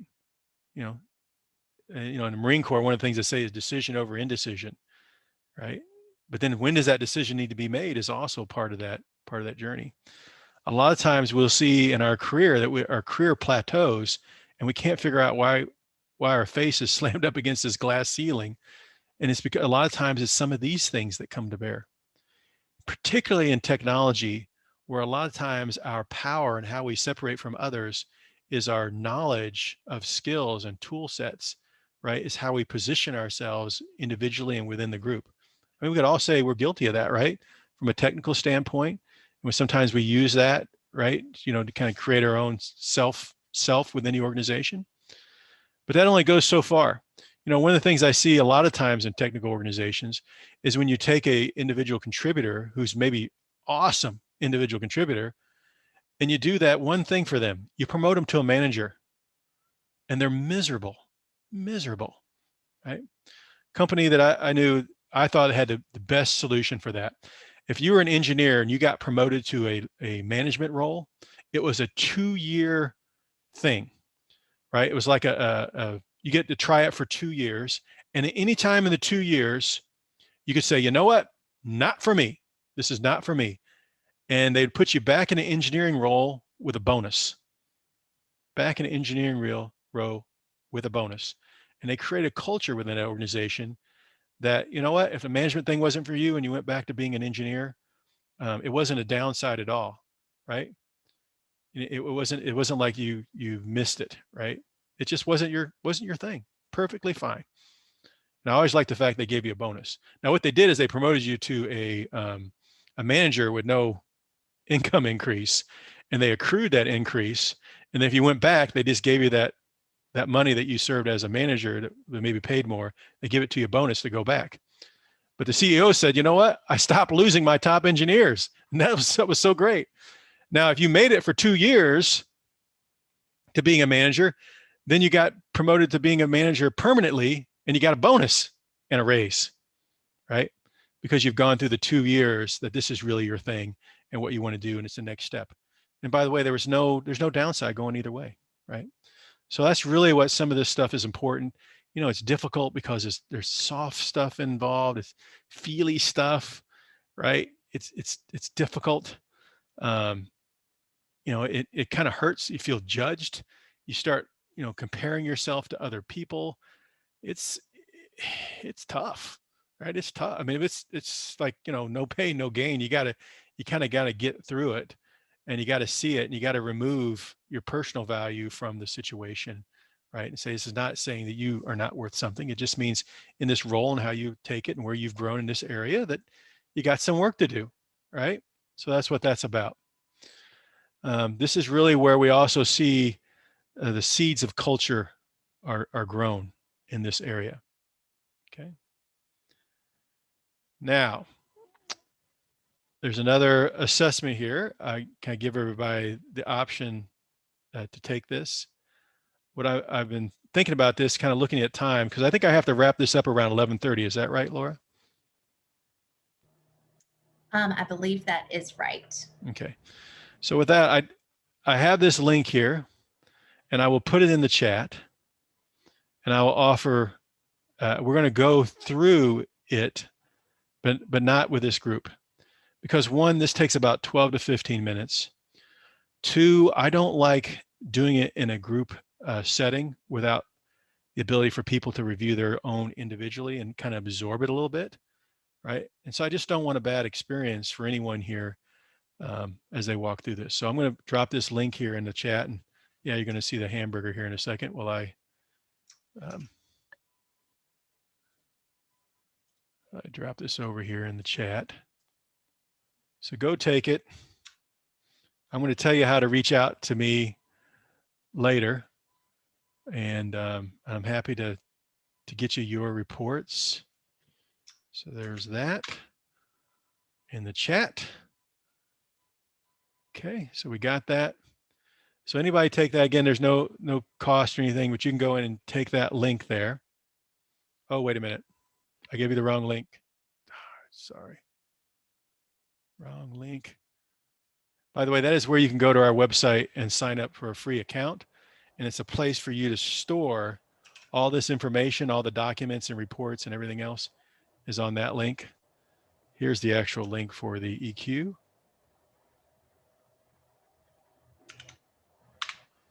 That's the second one, the one that says Perrin. I apologize for that. Okay. Everybody got that? So take that. That's going to be about 12 to 15 minutes. You can do it today. You can do it whenever you want. If you email team@purposehq.com, team@purposehq.com, someone will schedule an opportunity to spend 15 or 30 minutes at no cost to you, and they will provide you the report. I'm going to show you what those reports look like. I'm going to show you kind of what the data is on the other side here.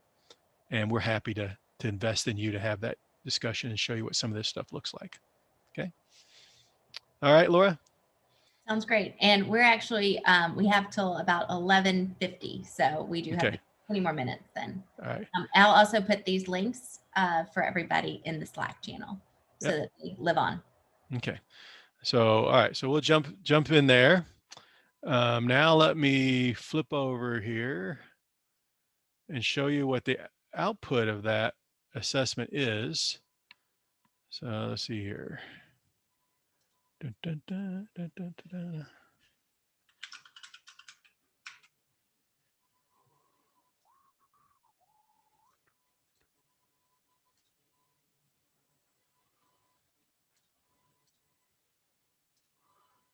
And here. So the first link I sent you will take you to our page. There's a login. You go in that login, you can register if you like. You create an account. Once you get that account, you'll get this dashboard, right? This is the parent one, so you can take it. I already gave you the link. Use the link I sent because it actually takes all the Python people and puts them into a group. Over here, I'd have to go through and find you. Please help me. Use the other link, right? These are other tools that we use to measure certain things. You guys have all taken your predictive index. And so you have it. So you go in here and say edit. You pick your reference profile, and you can plug these in if you want. But really, it's the reference profile is the most important part. And you save that, and you get this little link. And then on that link, you click on it. It'll take you to the video from the scientists, strengths, drivers, blind spots, you on a team, how to be managed. It's all in there, right? All free, your type of thing. Other stuff, maybe you've taken some other stuff in the past. You can toss them all in there. All the reports we sent you, you can drop them in the reports, right? Things we do with companies is the ability to break all this information we gather down into teams. And if we were looking at like this, we can look at all the markers, behavioral, emotional intelligence, drives, all next to what we call the diversity of experience, which is the demographic data, et cetera. End of commercial, right? That's all the stuff that we do on the back end. It's not what we're about today, but there you go.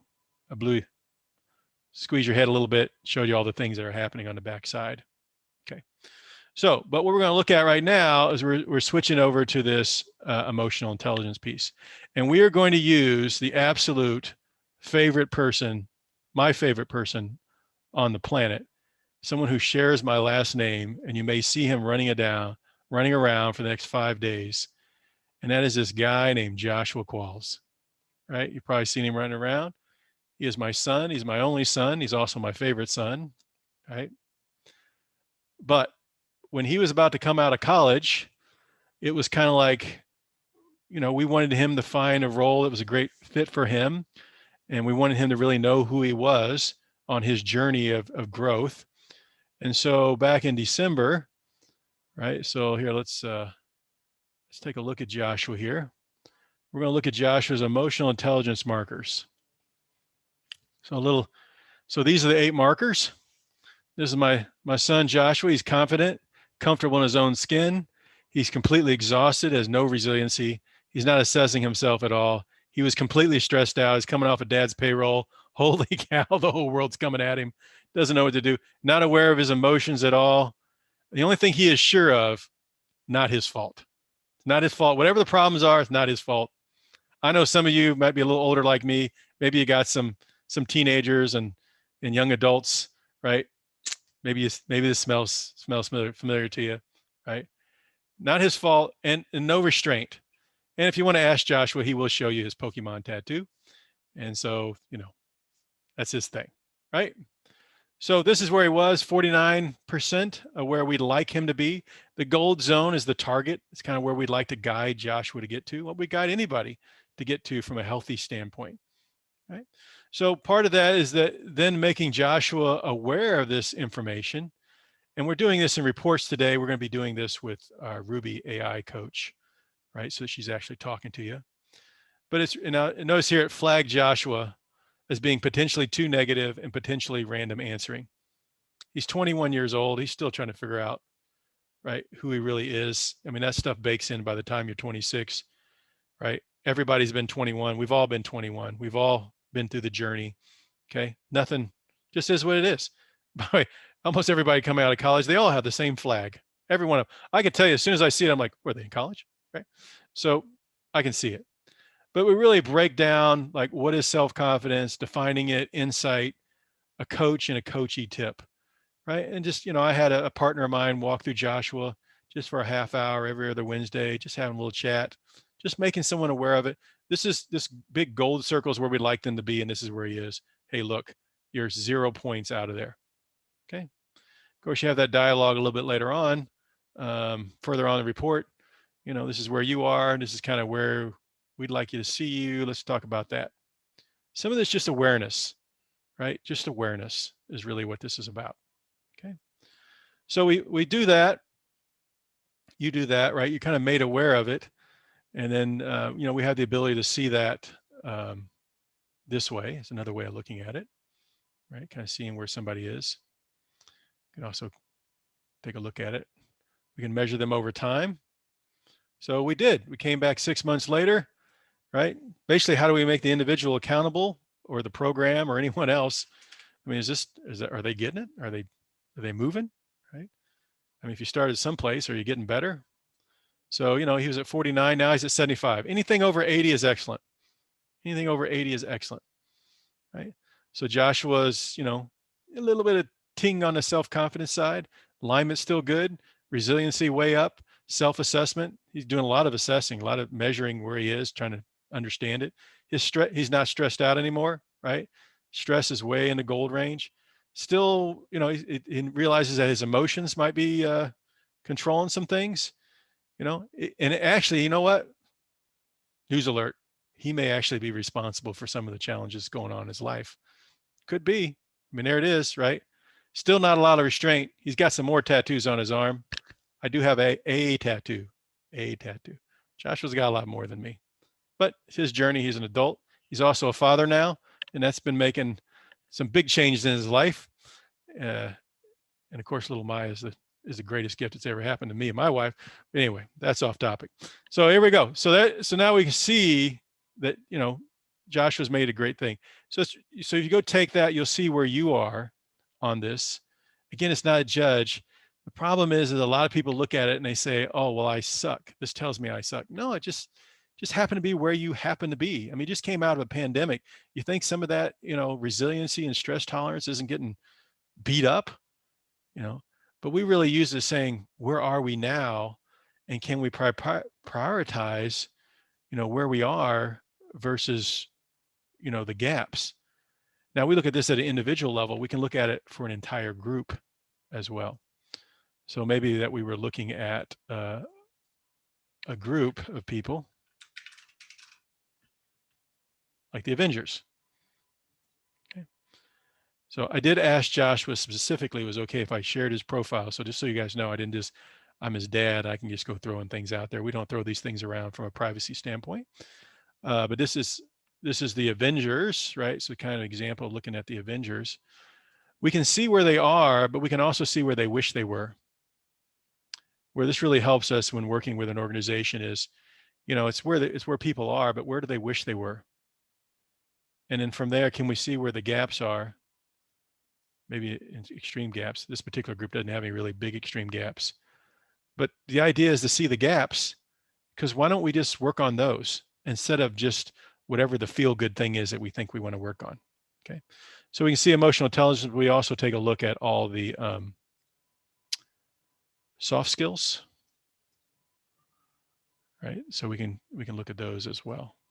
Grit, social awareness, all those other pieces, okay?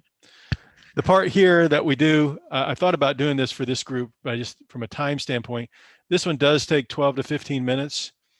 It has 2 parts. I encourage you to do the second part, because the second part is kind of like, where you wish it was versus where it is, right? So you'll see that when you go through there. but it does allow us to see the culture of an individual and organization against 10 markers. And this is how we do that, how they compete. I tend to see, particularly underneath with a lot of engineers are in the loss accepting or disinterested. Does that mean they're losers? No.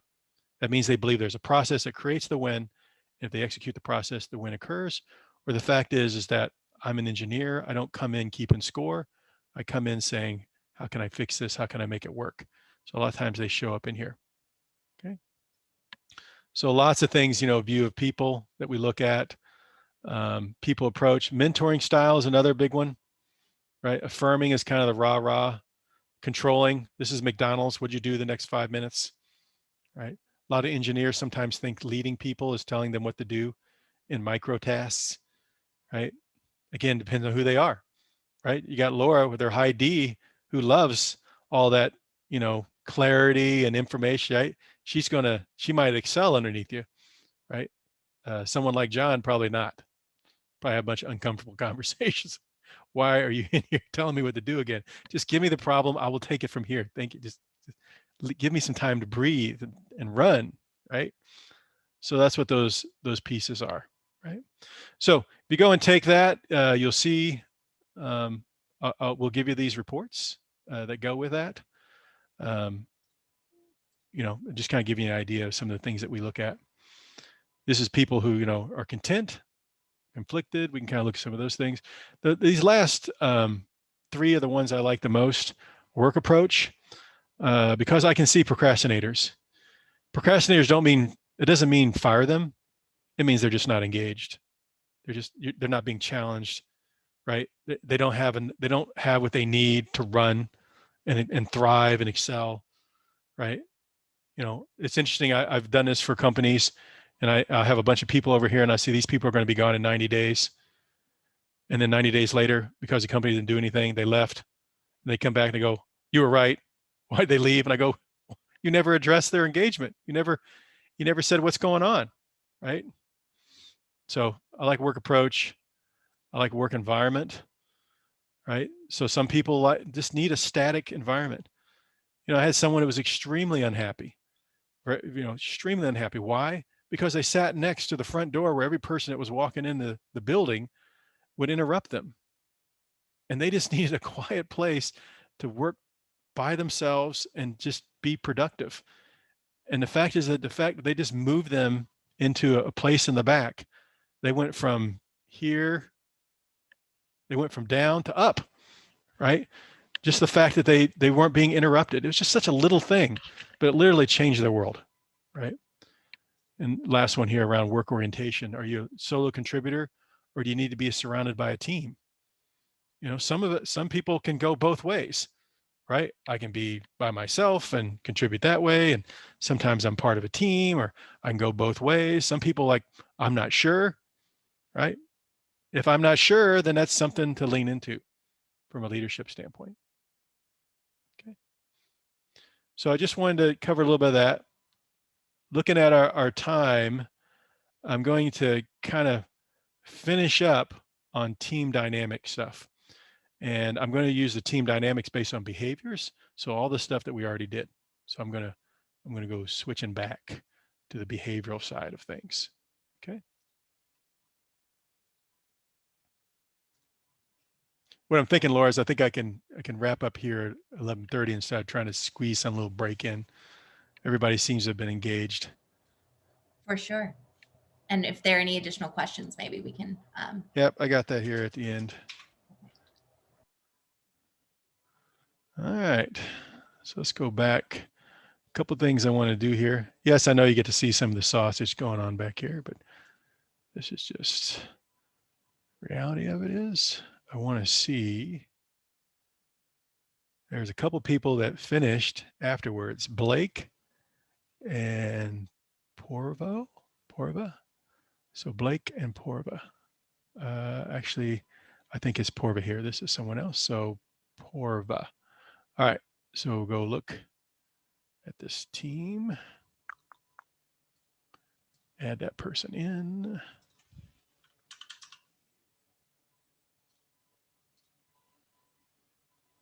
All right. Now I'm only dealing with the people that are on the call here. And now, if you remember, we're trying to answer that question, how do we work together? How do we work together? So we've looked at individual personal behavior profiles, but what about when those behaviors get mashed up, right? And where does that come in, right? How do you create balanced teams? You know, I had an organization we were working with, and they wanted to create a disaster recovery strike team. That if something happened, that they wanted to, you know, what team was going to come together to deal with disasters. And I used to have a cloud company that dealt with, you know, backup and disaster recovery. And so they brought all the subject matter experts together, and we did a table exercise where there was a fire in the building. So we do the exercise, 20 minutes goes by. It's made up of nothing but subject matter experts. No offense, Laura, high D's, right? High C's, high D's and high C's, right? And after 20 minutes, someone says, and we should call the fire department, right? Because the first 20 minutes was, well, what floor is the fire on? How was the fire started, right? Is it electrical or is it wood? Well, we don't have any wood in the building here, so it must have been electrical. Was it in the data center? How many people were there? What department was affected, right? Was the windows open or were the windows not? On and on they go for 20 minutes, right? And what they discovered is that if we're going to have a strike team, we're going to have to put some low C's and high A's in there to make decisions and create a sense of urgency, right? Instead of continuing to analyze the situation, right? Not that any of those people were wrong, but when it comes to the team dynamics of putting a team together that had a balance of the information and the action, right? That they overloaded it with the information with no action making, right? So this is actually this group right here.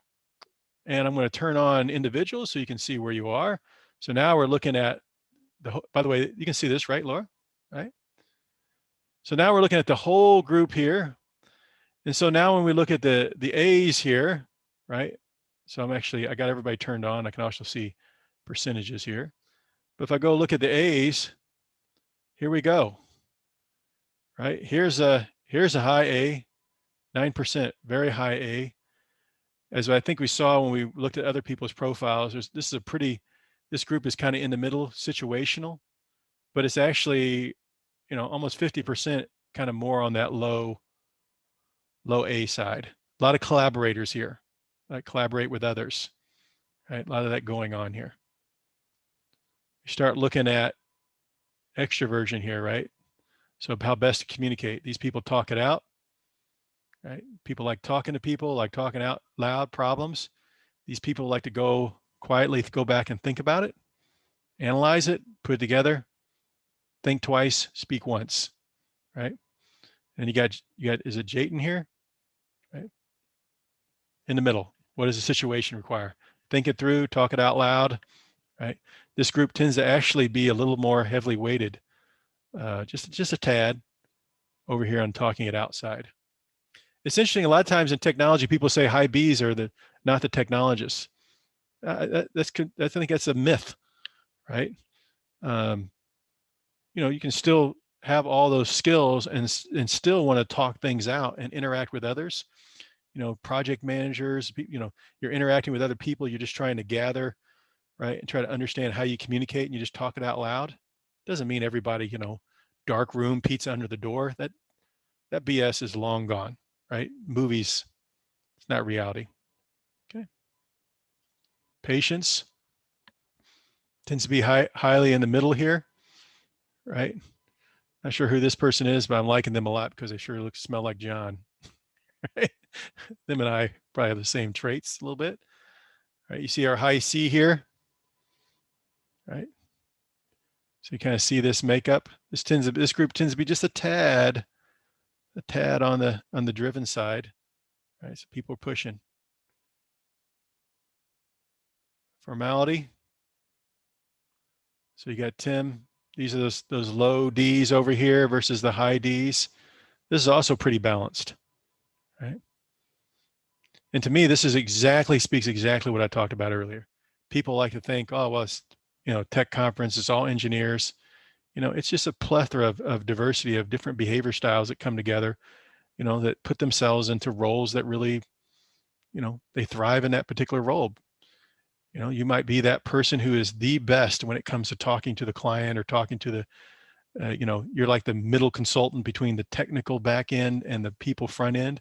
You're like the tremendous bridge builder. It doesn't mean that you're not also wonderful when it comes to the technical side. Again, we're measuring behavior, not some of the pieces. There is one thing we do measure, which we didn't do here today, is measuring cognitive G. And what that is we're not measuring how smart you are. How smart you are is like a sponge. I promise you, all you on the call here, your sponge is bigger than John's. Got these big old sponges, right? But what we're really trying to measure is the absorption rate of your sponge. Because in today's world of skinny resumes, we don't have 3 years for someone to come up to speed, right? Just because you have software development skills over here, can you learn these things we need on Python over here quickly, right? So we want to measure the absorption rate. I'd say I'm a little bit older, by the way.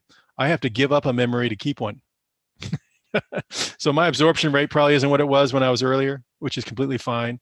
A lot of times you don't look at that from an executive standpoint. But when we're looking at technical contributors, sometimes that cognitive G is really important. So this is what the D looks like in this particular group here. This is the one that's a little bit fun to look at.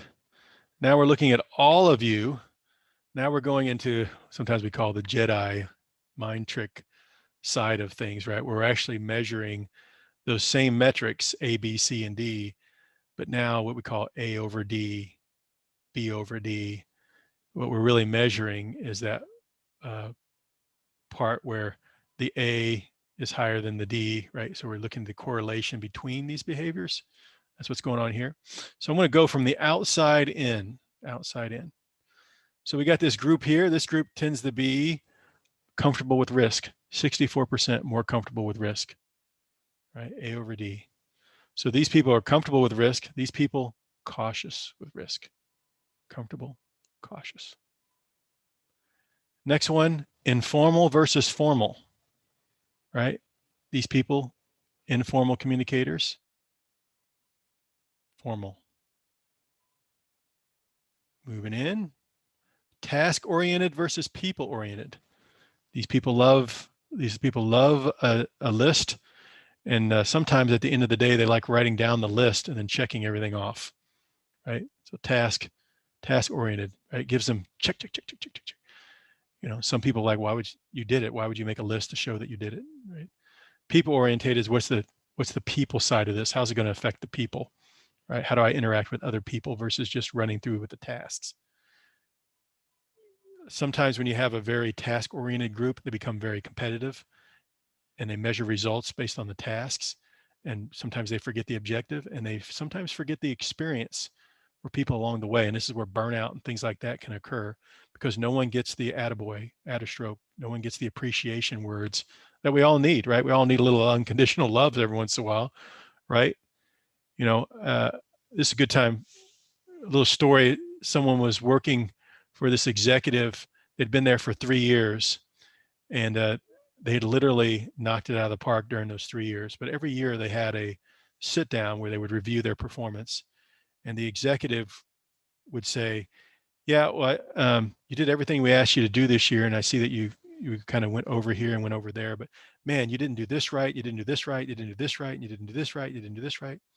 So after 3 years of just constantly pushing this person, they said, well, do you have any feedback for me? And I said, I've been here for 3 years. I've actually, everything you've asked me to do, I've done. I've exceeded every metric that we ever put in place at the beginning of the year with my end of the year results.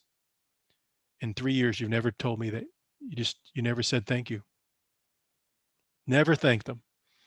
And it was huge, right? I mean, they're literally thinking I'm ready to leave this company because they just won't say thank you. So as a leader, particularly when we get stuck sometimes in task, we forget to tell somebody we appreciate what they did, that they did a good job without the but. You don't always have to deliver the but. Great job, Laura. Great. Well, Laura's going to want some details. Here's why you did a great job, Laura. This was great. This was great. This was great. This was great. Okay. All right. So that's the task oriented, right? Moving in. Now, quick to connect takes time to connect. quick to connect seems to make a connection with people relatively quickly. Sometimes it can be shallow. Sometimes the people on the other side think it's deeper than what it really is, right? Because they just have this kind of, it doesn't mean it can't be deep, but sometimes people get surprised. Time to connect. Sometimes you have these people who are, they just seem to always, people seem to like them. And these are people that are a lot more reserved. It takes them a long time to trust you, But boy, when they do, they're all in. But when you violate that trust, the road back has a sign called never. Never, right? So it takes time to connect, usually deep relationships, right? It takes a long time to get there, but when they're there, they're rock solid. Okay. Responsive versus proactive. Responding to the problem or trying to see the problem before it happens. Okay, that's what's going on here. Casual with the rules, careful with the rules, right? This is where some of those D's come in, right? Casual with the rules, careful with the rules. Okay. That's how we bring all those together. So one other little piece here, I'll kind of give you a little piece of here, is if this was a team, this is looking at this group a little bit differently. These are the innovative and agility. This is what they bring to the team. These people are results and discipline, right? These people tend to be pretty driven. This is all about that process and precision, right? Process and precision. And these people, teamwork and the employee experience. So we can kind of see what that looks like. If you were a group as a team, right? This is a very adapting team. What do we need to do? Flexible, versatile, right? Ready to change. Okay. So if I was looking at this as a team, right, I'd say it's a pretty good, pretty interesting team. It's a functional team. I will show you one little example here. So as you can see, this is a team. I'm not going to show the details, but I'll show this snapshot here. This is a team that it felt like everybody was competitive. Everyone's very driven and they're pushing really hard, but there's a lot of burnout going on in this group and they couldn't figure out why. Does anybody see a hole in their team makeup? Like there's no one there who actually cares about the employee experience and like building the team, right? They're so driven. It doesn't mean that it's just what they want, but they couldn't put their finger on it. What are we missing here? Right? So it's kind of an example of how that looks like. Okay. So any questions on this? Right. I think I've got you all analyzed out to, I'm probably wearing you thin now, right? Because it's it's kind of emotional roller coaster, right? All this stuff coming at you and you're trying to absorb it. There's some of the challenges I see a lot of times when we kind of look at assessments and stuff is you get overanalyzed and you're trying to figure out what are they trying to figure out. And then you psych yourself out. It's a journey. It just takes time. It takes time to absorb it, time to challenge yourself, grow through it. That's what I always promote here. So let me wrap up a few things.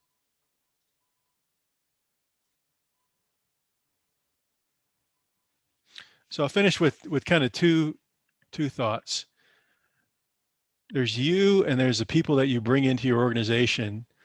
And in the past, you maybe spent a lot of times focusing on their briefcase, the skills and experience that you bring to your organization, or the ones that you bring to the organization, and thinking that it's all about the skills and experience. And I would advocate that there's really three things. The people that you bring into your teams and bring into your organization, you need to look at the head, the heart, and the briefcase. I call this hire harder to manage easier, right? Who doesn't want to manage easier, right? And so when it comes to the head side, is what is the behavioral alignment that you need in your organization? Why does this person behave this way? And does it match what we need? The cognitive side, if needed, right? If it's the right role to measure it, Are we bringing this person into an environment in which they have to learn new things and be able to excel with them quickly, right? And particularly be able to see through that. The heart side, the values and the soft skills, super important. That's the part that's going to really accelerate your journey or accelerate their impact in the organization. This is where all that magic teamwork stuff happens. I know it's soft. It feels soft and feely, right? Not saying we have to do the campfire and kumbaya around it, right? But it's still important, right? It's still people, right? It's still people. Don't get me talking about the gig economy. I know, there's a lot of people, the gig economy, the ways it's going, they made me change the article. I wrote one called Gig Economy is BS, but, I don't think the people who want it are the people who want to pay for their expertise by the hour. And when they're gone, when they no longer need them, they're gone. And I just don't think that humans are built that way. We all want to be part of something, feel like they're part of something and appreciated. So really the soft skills and that culture component, it is important, right? And I think if you go back to the beginning of this and you look at those 5 things, the measure, in your tour of duty of what role you're in today, or how you might look at roles that you may be going into in the future. And in the third dimension, always is looking at the person you're bringing in and measure them against those 5 things, right? Do they bring the abilities that we need and the way we need them to work, and the reward do we need to pay them, and the skills, right? And the career path that we can support. Who doesn't want that? Who doesn't want a leader who cares about you in addition to the task and things they need, the problems they need you to solve? So it really is the head, the heart, and the briefcase is the way, we look at it. When it comes to business, everybody say, hey, well, we have a business strategy, we have the results we want. In the middle, it's almost always the people. That's what's going to separate the differences, right? And it's how do you design the right team, hire the right people, inspire the ones you got, and diagnose the incidents to get to the causes so they stop becoming incidents.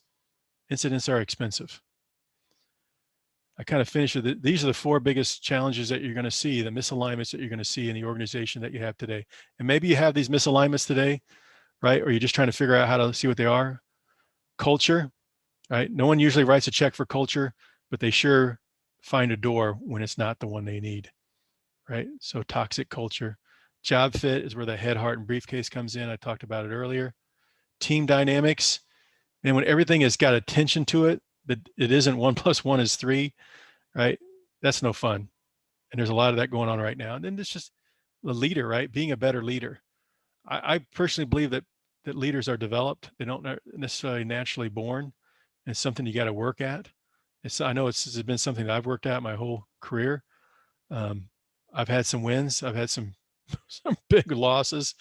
I'll tell you this. I had a weekend where I offered my engineers $1,000 an hour to work over the weekend, and they all said no. Now think about that. What the hell had I done to these people? They would not work for $1,000 an hour. And what I did is I worked them 10 to 12 hours a day, 7 days a week for 4 months on a huge project where we took on a project that was bigger than what we were. It was like the dog that caught the car, right? And I just wore them out. I burned them up. And they came to me and was like, we are not working this weekend. No, there's no amount of money, right? And that was really poor leadership on my part, and allowing a culture to exist instead of crafting it, because I had some great people and they were a great team, and we got through it. So you can go to our website and sign some of those things up if you want to have a place to store it. There's no cost there. If you are an organization and you think some of the things that we're doing here might be able to help your organization or your team kind of discover what that purpose might look like, love to chat with you. That's probably the end of my commercial there, but I have greatly enjoyed this opportunity, really, which is kind of fun, is really to get to know you in this short, couple hours here, and kind of chuckle a little bit, and a little bit of growth, kind of my why and my journey. Everywhere that I've been like, what was I supposed to learn there? When I did the nonprofit, what I really learned is how much I just enjoy watching people really succeed and thrive and grow. And, we did coding. There's so much crying in coding. We said, there's no crying in coding, a lot of crying, a lot of frustration, but seeing people come in, we started out saying we're a coding boot camp, and at the end we're like, we change the lives of individuals and communities through the discovery of purpose, development of values, immersive, relevant job training, and thoughtful community programs. When we made that change, it changed everything. And to see people graduate, so that's really why I started Purpose HQ, is how can I help organizations do that, and how can I start closing this purpose gap instead of just the talent gap. So thank you for that. If there's anybody has any questions, I'm happy to stick around for a little bit. But Laura, that's kind of a wrap for me.